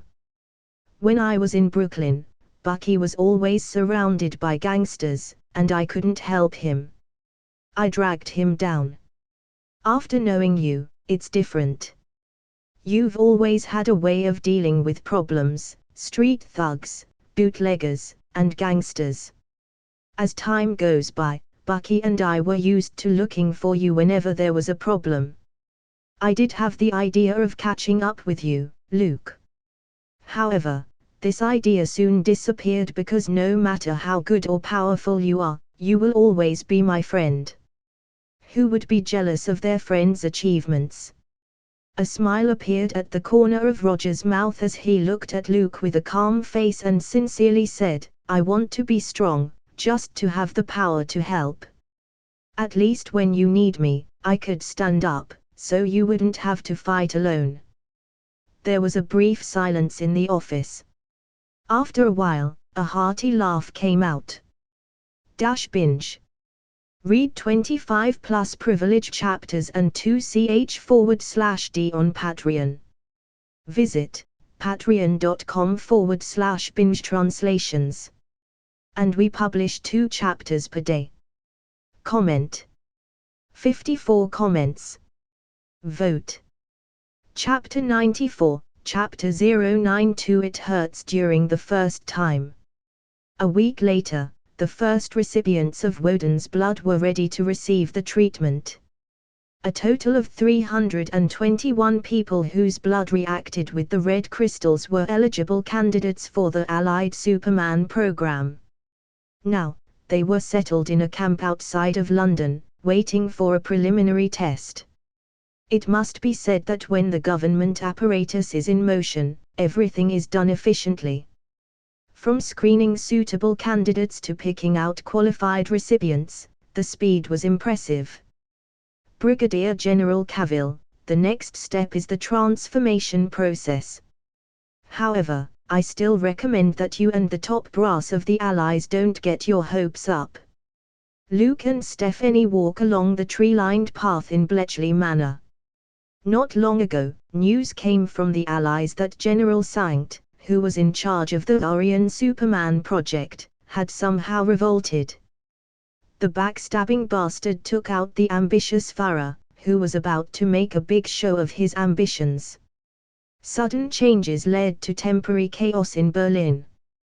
The subsequent change of power and the cleansing of forces even delayed the Third Reich's advance. General Sankt, who created an Aryan Superman with great difficulty, couldn't expand the advantage any time soon. The Allies were naturally happy with this situation. They wanted to buy more time, and it was better to wait until the Allied Superman army's mass production. Therefore, the two camps maintain a delicate balance. It can also be interpreted as being in the cool-down period, filled with the efforts to expand the army and the soldiers. To make a tank-class soldier, it will take at least half a month's transformation time and several weeks of high-intensity training before they can formally serve and set foot on the battlefield. Stephanie explained. Woden's blood is not like a serum. After receiving the injection, you can become a super soldier and become even more powerful. It has a transformation process. There will be some drastic changes from the skin on the surface to the muscle fibers and cells inside. Luke nodded to show his understanding. He was different from the Allied leaders who urgently wanted to see results. As the saying goes, haste makes waste. After years of research in Berlin, 3 battleship classes were created. How much faster can the Allies go? I approached Dr. Arnim Zola about the cultivation of Woden's blood and research work. He used to be the chief scientist of Hydra, designed powerful energy weapons, and has some experience in biology. As the Strategic Science Reserve leader, Luke has a lot of power and can mobilize a lot of resources. Recruiting Dr. Zola, who is being held up, was a piece of cake. You don't trust us? Stephanie picked her eyebrows. Luke has put a lot of people in the Allied Superman project these days. For example, Steve Rogers, one of the first recipients. And responsible for deciphering ancient documents, Peggy Carter, although the other party is British, she seems to be more inclined to the American side. Now, there's another Dr. Zola. This is the reward for rescuing you, Miss Stephanie. The Prime Minister promised to share the transformation technology of Woden's blood and related information with the Strategic Science Reserve. Luke looked calm. He isn't a voluntary worker who does good deeds without asking for anything in return. Well, I'm just a researcher anyway, so I don't care about that. Stephanie shook her head and stopped talking about it. She didn't pay much attention to national interests. Winning against the Axis powers and ending the World War is what Stephanie cares about. General Cavill, your friend, Steve Rogers, chose to join the Allied Superman program. The female spy blinked, showed her charming smile, and tried to say, he's a super soldier, and he is different from the others. According to my experience, Rogers may have a chance to survive 24 mutations and become a battleship class. Don't you feel anything? General, with your power, if you participate in the transformation program, you will only become stronger. Maybe you could surpass a battleship class and become an even mightier being. Luke shook his head and refused Stephanie's tempting suggestion. He coolly said, I don't need to be a Superman because I already am one. Even if he wanted to use Woden's blood to improve himself, he had to wait until Dr. Zola conducted a study and confirmed no problems. In this world of superheroes, the poor rely on mutations, the rich rely on technology. But Luke, he relied on his cards. 2 days later, at a camp outside of London, Rogers was wearing only a pair of shorts, sitting on a high-back chair with his upper body bare. His hands and feet were tied tightly, limiting his mobility. This is going to hurt, Captain Rogers. And this is your first time. Considering the consequences of failure, you can choose to give up. Stephanie, who wore a white coat, pushed the gold-rimmed glasses on the bridge of her nose. I can take it, go on. Rogers took a few deep breaths to show that he was ready. The ambiguous conversation between the two made the atmosphere a little strange. It's like they were about to play some kind of adult game that's unsuitable for children. Steve, don't let me down. I'm still waiting to fight alongside you in the raid on Berlin. Luke automatically ignored the ambiguous conversation in front of him and stood by to cheer. I'll try my best. If it doesn't work out, Luke, you have to remember to take care of Marjorie for me and tell her not to be too sad and find a better man. Rogers may be worried that he might not survive and prepare his last words in advance. I have thought it over. When the war is over, I'll go back to Brooklyn. Shut up. I didn't hear anything. You better do those things yourself. Luke quickly interrupted the crazy Captain America, who was setting up his death flags. Such lines as I'll go home and get married after this battle, I'll finish this last job and then I'll quit, my child is about to be born, and so on. Basically, if they say them, you could be sure that this person was fucked. Even though Captain America should be the son of destiny in this period, who knew if Luke's arrival caused a butterfly effect? In case Rogers was gone, he was worried that the Sorcerer Supreme, who is far away in Carmitage, would draw a circle and come to talk to him themselves. Binge. Weekly mass release. Today's the day to snatch as many chapters as you want from us. Just vote. Every 300 power stones will get you 1 chapters today. P.S. Big announcement coming in few minutes. Chapter 96, Chapter 093, Unbearable Pain, I First Transformation. All right. You're heartless, Luke. Rogers bitterly said. He was still perplexed. Gentlemen, have you finished? I'm going to start. Stephanie, who was watching quietly, put on a pair of rubber gloves and took a capsule of Woden's blood out of the glassware. Good luck, Captain Rogers. At the end of her sentence, she placed the red crystal pellet called Woden's blood on Captain America's forehead. It was like hot iron, burning Roger's skin. The sizzling sound of something scorching was endless. There was even a wisp of smoke floating away. Ah! The sound of pain poured out of his mouth in an uncontrollable stream. The Woden's blood branded on his forehead slowly melted and seeped into his body. He felt his skin, his cells, heat up as if it was enveloped in molten lava. A fantastic amount of heat emanated from his body. "General Cavill, you have to control him." Seeing that Rogers was about to break free, Stephanie couldn't help but shift her gaze to Luke. This wasn't enough protection to subdue a super soldier. "Steve, just bear with me. If you can't fight this pain, you might as well relish it." Luke reassures Rogers as he walks over to the other side. He reached out with both hands and pressed the muscular body, whose muscles were spasming as if it was being subjected to electric shock therapy, into the high-backed chair. Fortunately, this chair was reinforced, thickened, and made of metal. Otherwise, it may not be able to bear Roger's violent struggle. "This is only the first mutation," Stephanie sighed. When she was in Berlin, she had seen someone bite his tongue, hit his head against the wall, and even asked researchers to kill himself because he couldn't stand the terrible pain. It was beyond human endurance. "I believe Steve will survive." Luke's hands were strong, holding Rogers firmly in the chair. "Those alien creatures called Brood aim to create war machines, not to take away lives. The transformation success rate of Woden's blood is meager indeed.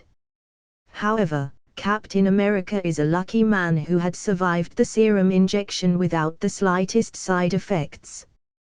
Compared to Red Skull's appearance, and then think of the little man from Brooklyn, who turned into America's ass. It can only be said that the gap between people was sometimes more prominent than between people and dogs." "I hope so."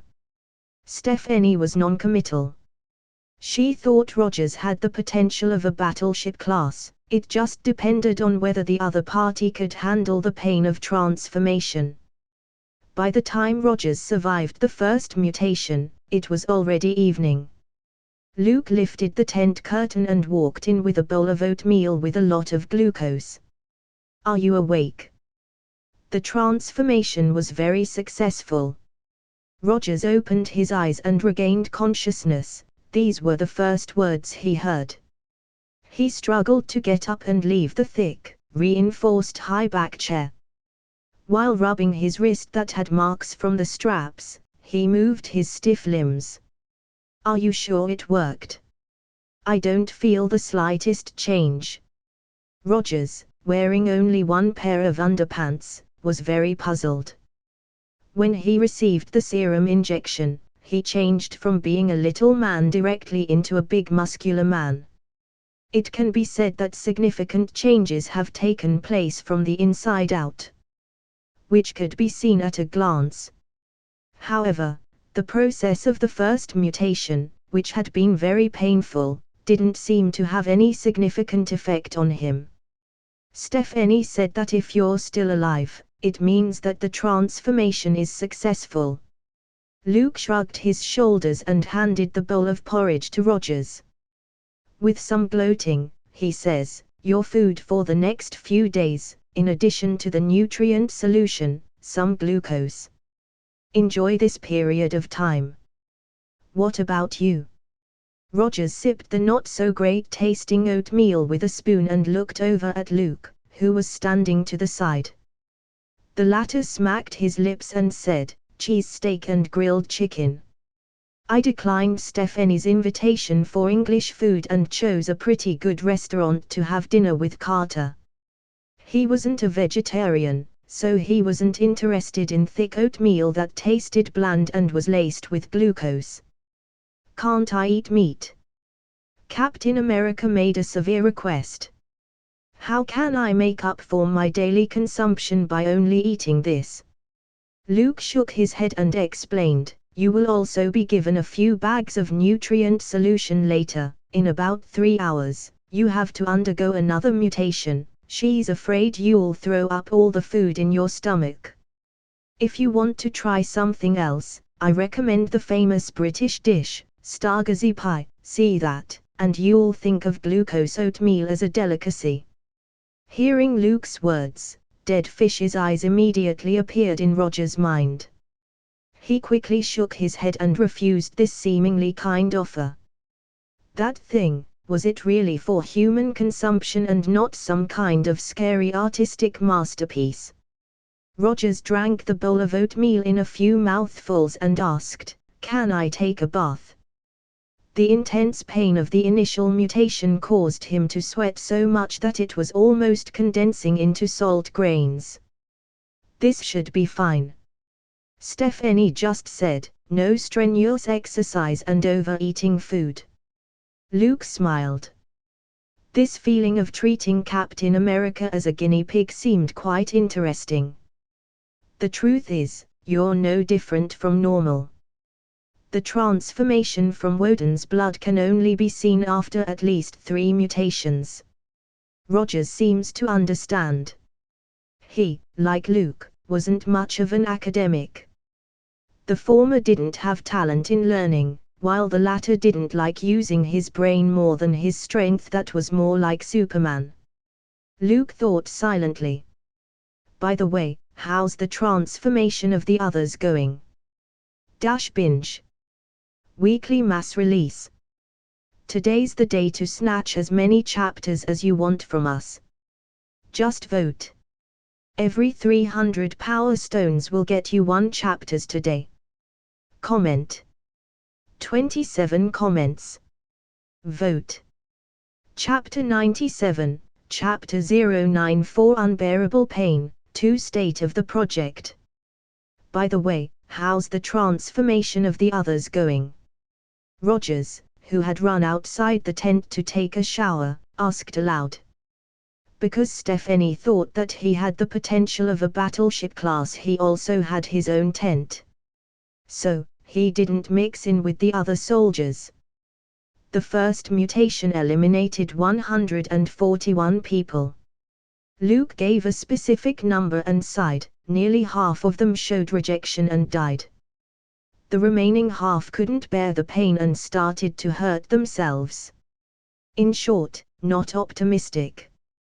This result shattered the idea that Woden's blood was an essential technology by the Allies' top management and could be promoted vigorously. The shallow success rate, coupled with the cost of cultivating the red crystals, was a bit uneconomical.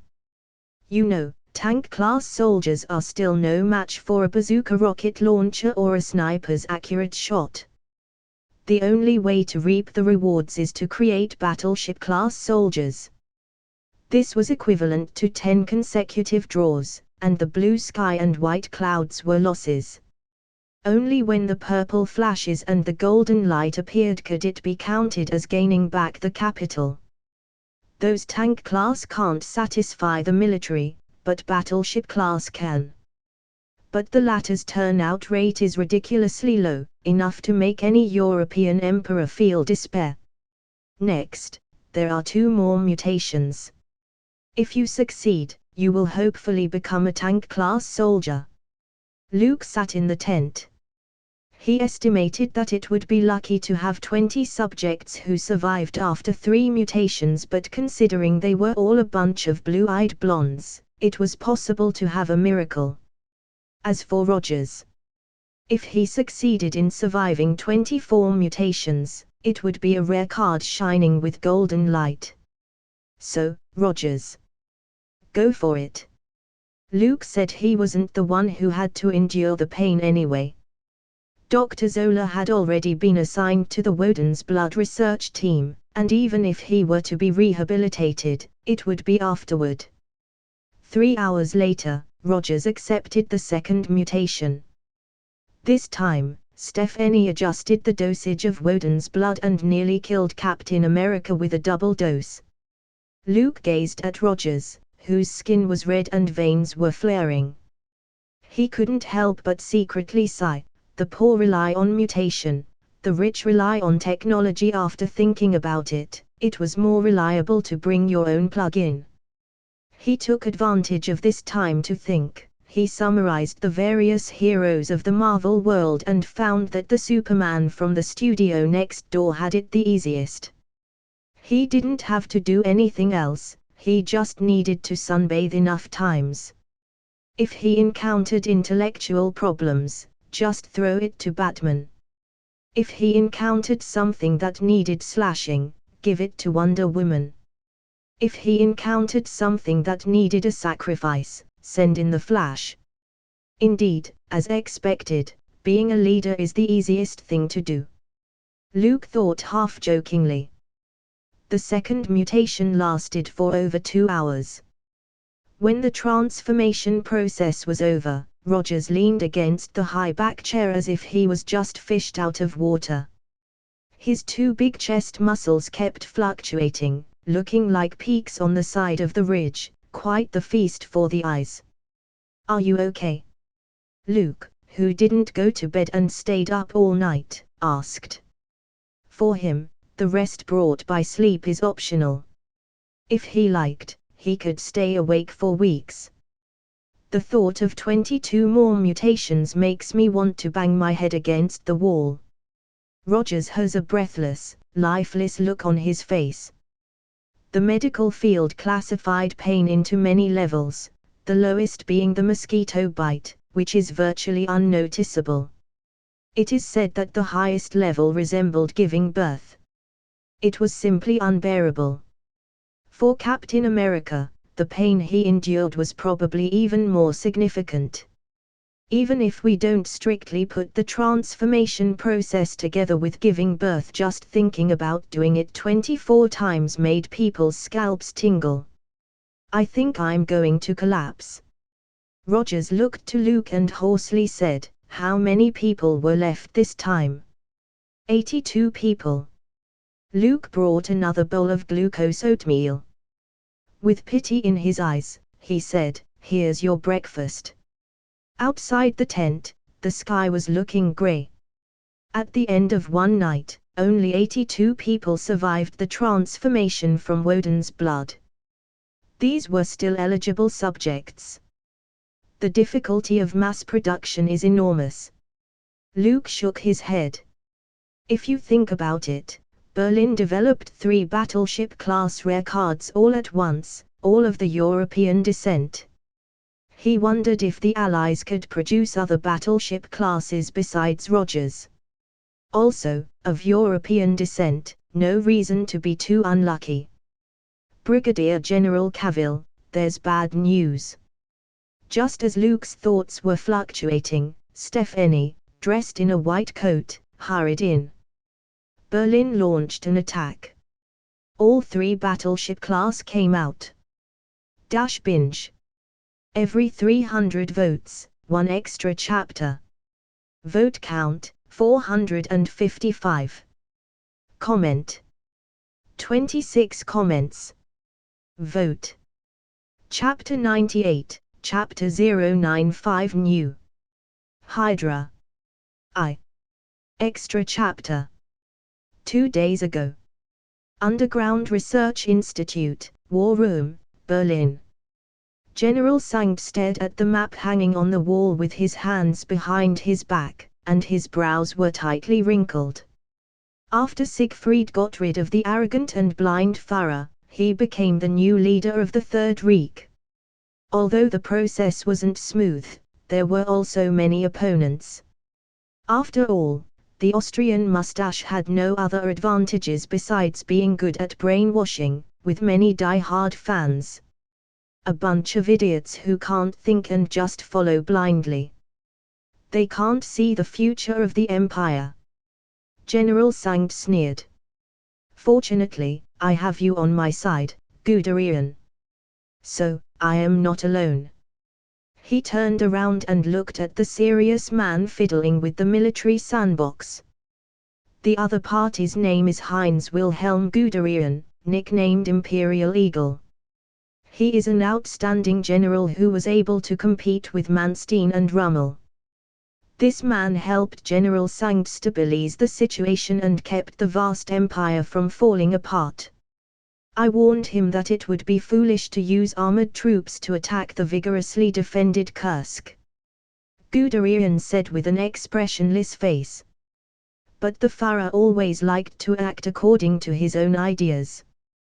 He doesn't have any strategic vision and doesn't understand military command at all. His talent in this field was even worse than art and painting.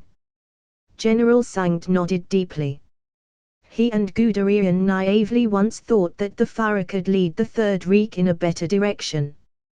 Unfortunately, it turned out that Austrian bumpkins couldn't do it.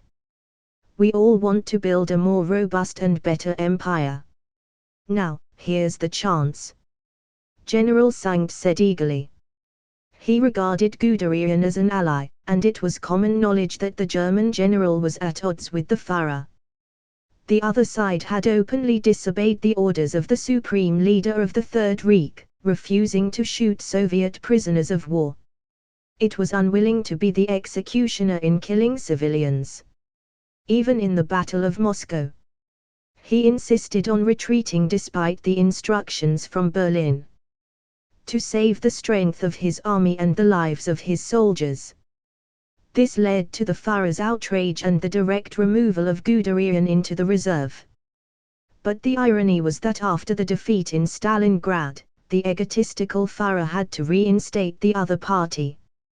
The Third Reich couldn't live without Guderian, and no one could replace him. This was the consensus reached by many people. After all, after Manstein's dismissal and Rommel's suicide by poison, there was no better choice. So, what do you think, Guderian? What should we do next? General Sangt humbly asks. Although he also graduated from the military academy, they are far less than the serious man in front of him in terms of strategic vision and command ability. The empire is in shambles, and it's hard for us to recover from the disadvantage. But fortunately, you have created 3 battleship-class Aryan supermen. Guderian thought seriously and whispered, so far, they are invincible weapons. Therefore, I suggest launching 3 attacks with 3 battleship classes as the core. We can form 3 battle groups led by Sieglinde, Siegmund, and Siegfried, respectively. General Sangt listened carefully. He has long wanted to expand the strategic advantage for the Third Reich. It was only held back by the old-school supporters of Fuhrers, allowing the Allies to develop.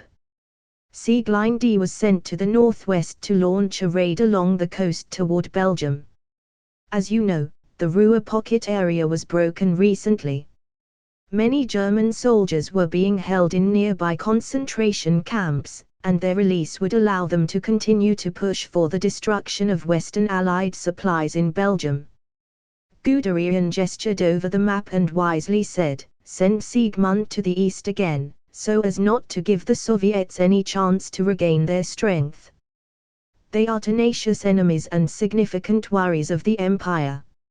Simultaneously, Siegfried will be able to strike precisely at the oil fields of Ploesti in Romania, accurately, and recover some industrial core areas and the most crucial fuel storage areas.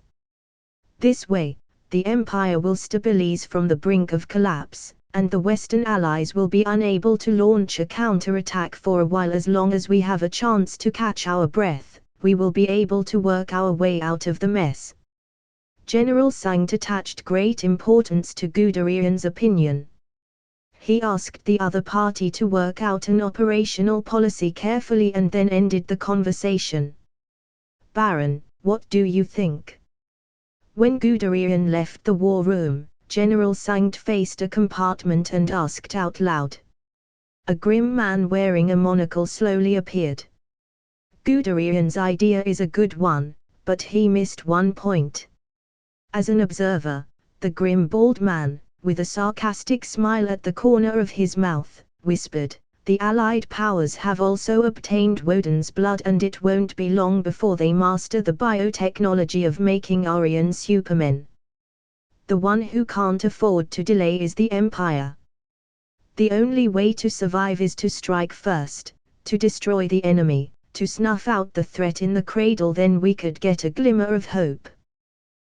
Binge. Power Stones for extra chapters, hidden.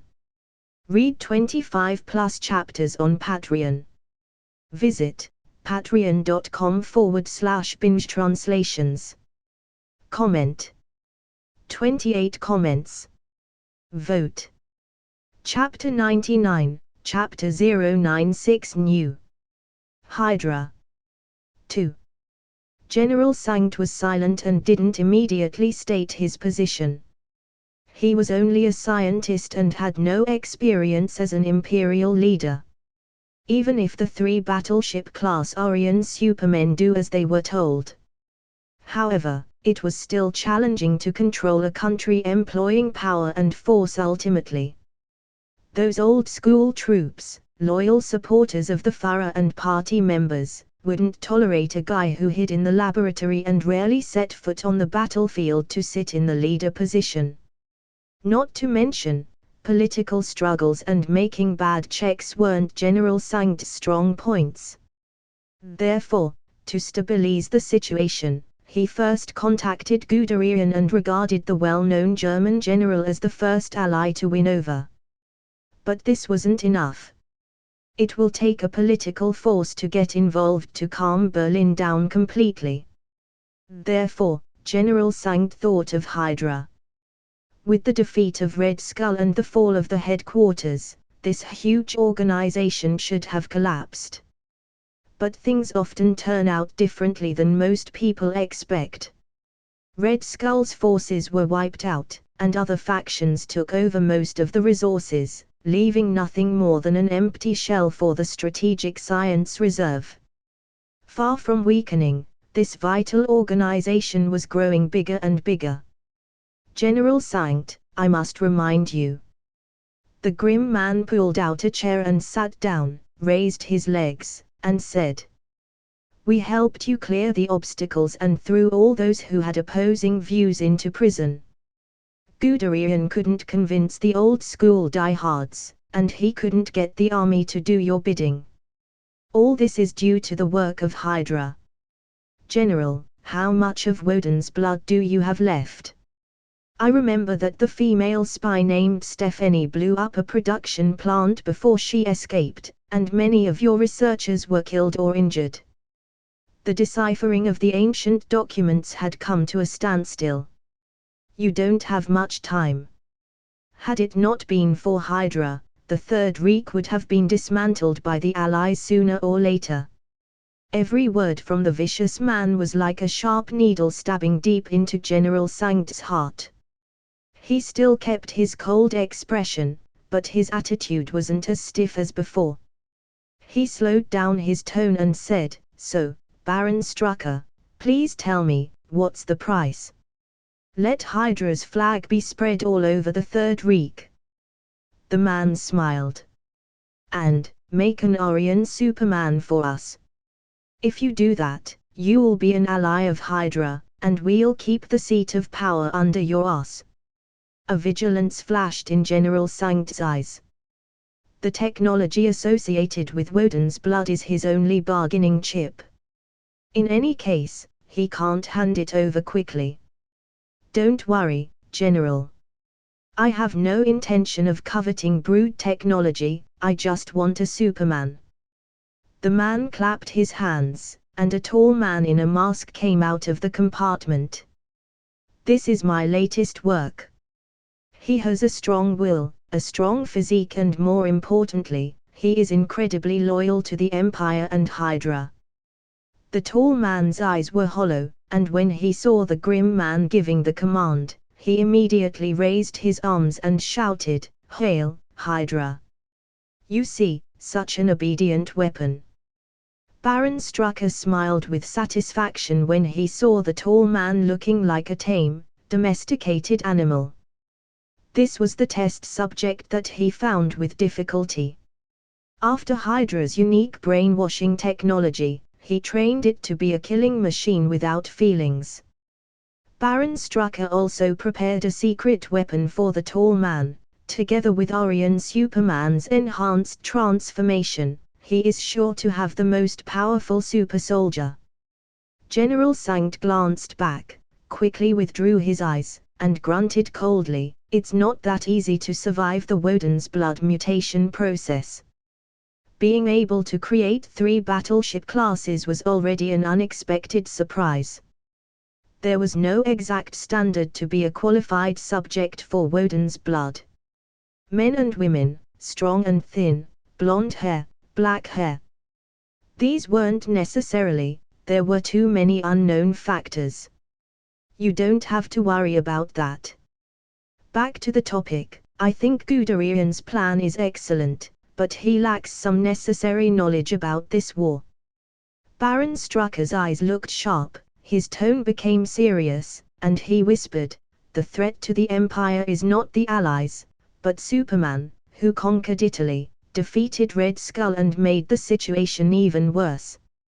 General, he is the menace that we need to get rid of urgently."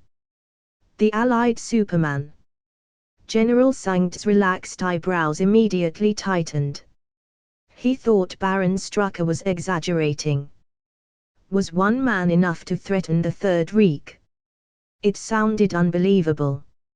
"I have 3 battleship classes." With his head held high, General Sankt was interrupted by a grim-looking Baron Strucker before he could finish his sentence. "Trust Hydra's judgment," the Baron said with patience. He felt that General Sankt, at this moment, was no different from the Führer who was shot in the head. They are always thinking lightly of people or things they don't understand. "General, let's move forward a bit. When was the Axis at a distinct disadvantage? Was it the defeat in North Africa, the landing of more than 2 million Allied troops in Normandy? Or was it the disastrous defeat on the Eastern Front?" Binge. Extra chapter on crossing 1,400 power stones. Current, 970 power stones. Comment. 34 comments. Vote. Chapter 100, Chapter 097 Plan to kill the Superman. General, let's move forward a bit. When was the Axis at a distinct disadvantage? Was it the defeat in North Africa, the landing of more than 2 million Allied troops in Normandy? Or was it the disastrous defeat on the Eastern Front? Baron Strucker narrowed his eyes. After receiving some resources from Hydra, he specially launched intelligence forces and reviewed the whole World War II situation. The leader of Hydra was a descendant of Junker nobility, a unique product of Prussia. Junker means young nobleman or young lord in German. Initially, it referred to the sons of the nobility without the title of knight, but later it referred to the Prussian nobility and the land in general. Unlike the traditional class, the Junkers have made military service the highest calling and an honorable tradition for the men in their family. The eldest son's inheritance system, that is, the title and land were all inherited by the eldest son. To gain the title under military service, other children could only work hard, actively exercise various military skills, and strive to establish military service. The existence of the Junker aristocracy had something to do with Germany's ability to launch the Second World War 20 years after the end of the First World War. They are all well-educated young elites with advanced military qualities and martial blood flowing through their veins.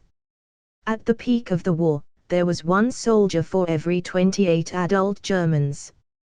Compared with the military powers in the same period, there were 70 in France, more than 80 in Britain, and 130 in Russia, called the Battle Nation. It can be seen that Germany provoked the World War twice in a row and coveted the mighty throne of the European overlord, wasn't blind arrogance without any reason. But Strucker, a Junker nobleman, joined the SS on his own initiative and became a close friend of the Führer. Most Prussian officers weren't considered staunch supporters of the Führer, they despised the secret police and the Gestapo. They thought them to be degrading to the military and lapdogs of the powerful. But Strucker didn't give a damn about the honor of a soldier or the code of nobility. He worshipped power and agreed with the extreme theory of Aryans were the perfect race. Therefore, he actively threw himself into the arms of the Third Reich and became the leader of Hydra. Let me tell you how the Third Reich collapsed, General. Even though the Allied attack was fierce, with Red Skull's energy weapons and the Valkyrie missiles, things were frankly far from being the worst. Baron Strucker, who had a professional military education, touched his own shiny bald head and spoke with a grave face. The first domino fell at the fall of Rome. The Italians are indeed foolish allies, they only held us back, but they were still somewhat useful. As a result, the failure of Italy made the Allied Superman story a legend. It resounded all over the world, inspired the frontline soldiers of the Allied forces, and made more and more people see the light of victory. The second piece was the base in Klausenburg. The first time Hydra suffered such a defeat, even Red Skull had to flee in disarray and leaked the Valkyrie project. You know, before this, when the Allied forces faced our giant tanks and energy weapons, they simply couldn't lift the will to fight. Luke Cavill changed all this. The total defeat of Red Skull and the destruction of Hydra's headquarters proved that the Allied Superman was strong enough to influence the course of the war. The Third Reich always thought that the Allies were exaggerating the facts and over-promoting, making the soldiers at the front lines charge even more bravely. But this isn't the case. General, think back carefully. You sent Julian, that was a tank class, to track down the female defector spy. Who saved her and made you lose a loyal soldier? General Sankt was deep in thought. He still had some difficulty in believing that the Allied supermen could threaten the Third Reich. He's like an inventor of a new weapon who thinks that his product is the best and unbeatable. So, does General Sankt, who is steadfast in his belief that the Aryan Superman possesses a power that no creature can resist right now. This ironclad truth had been tested by hundreds of thousands of defeated Soviet troops. Rifles, artillery, tanks, bombers. Human-made conventional weapons can't hurt the battleship class. Even if there were powerful weaponry, such as naval cannons, it doesn't ensure an accurate hit. Unless a new weapon with comprehensive coverage and fast shock-wave diffusion is born, the battleship class could be taken literally. They are all humanoid battleships that could move quickly, have high maneuverability, and know how to think for themselves and judge the situation. Baron, even if everything is as you said, the young Brigadier General of the Allied forces is the greatest threat to the Empire, but he's only one person. After a long silence, General Sankt silently raised Luke's danger level by 2 notches. However, he still wasn't convinced by Baron Strucker and still had complete confidence in the 3 battleship classes. That's the key. The Allies only have 1 Superman, and we have 3. And hundreds of tank classes. Baron Strucker slapped the palm of his hand and excitedly said, "So, we have a chance to wipe away this threat in advance." You mean? General Sankt reacted with a frown, design a trap to ambush the Allied Superman. That's right. Try to kill Luke Cavill before the Allies make another Superman, and then put the 3 battleship class in London and raid the Allied headquarters. The Allied Superman could do it, so can we. Capture London, raid New York, and send the opponents and resistors to hell. Baron Strucker was excited and seemed to have seen the prospect of victory. He shouted, at that time, no one could stop the Empire. But Guderian said that the battleship class is an important strategic weapon, and we cannot afford any loss. General Sangt was hesitant. In the end, he isn't a politician or a military leader and usually stays in the laboratory, buried in all kinds of boring and tedious scientific books. It was only when he sat in the Farah position that he felt he still lacked the ability. Fortunately, he is good at listening to opinions and isn't as complacent as his predecessor. No matter Guderian or Baron Strucker, what they said seemed to be reasonable. You misunderstood my meaning. The Empire's war plan, of course, is still under Guderian's plan, but we can make some changes in the details. A glint passed through Baron Strucker's eyes as he smiled and said, General, it's all for the Empire. Let me think about it again. General Sangt stared at the map on the wall and saw the gradually falling Empire. His heart was a little shaken.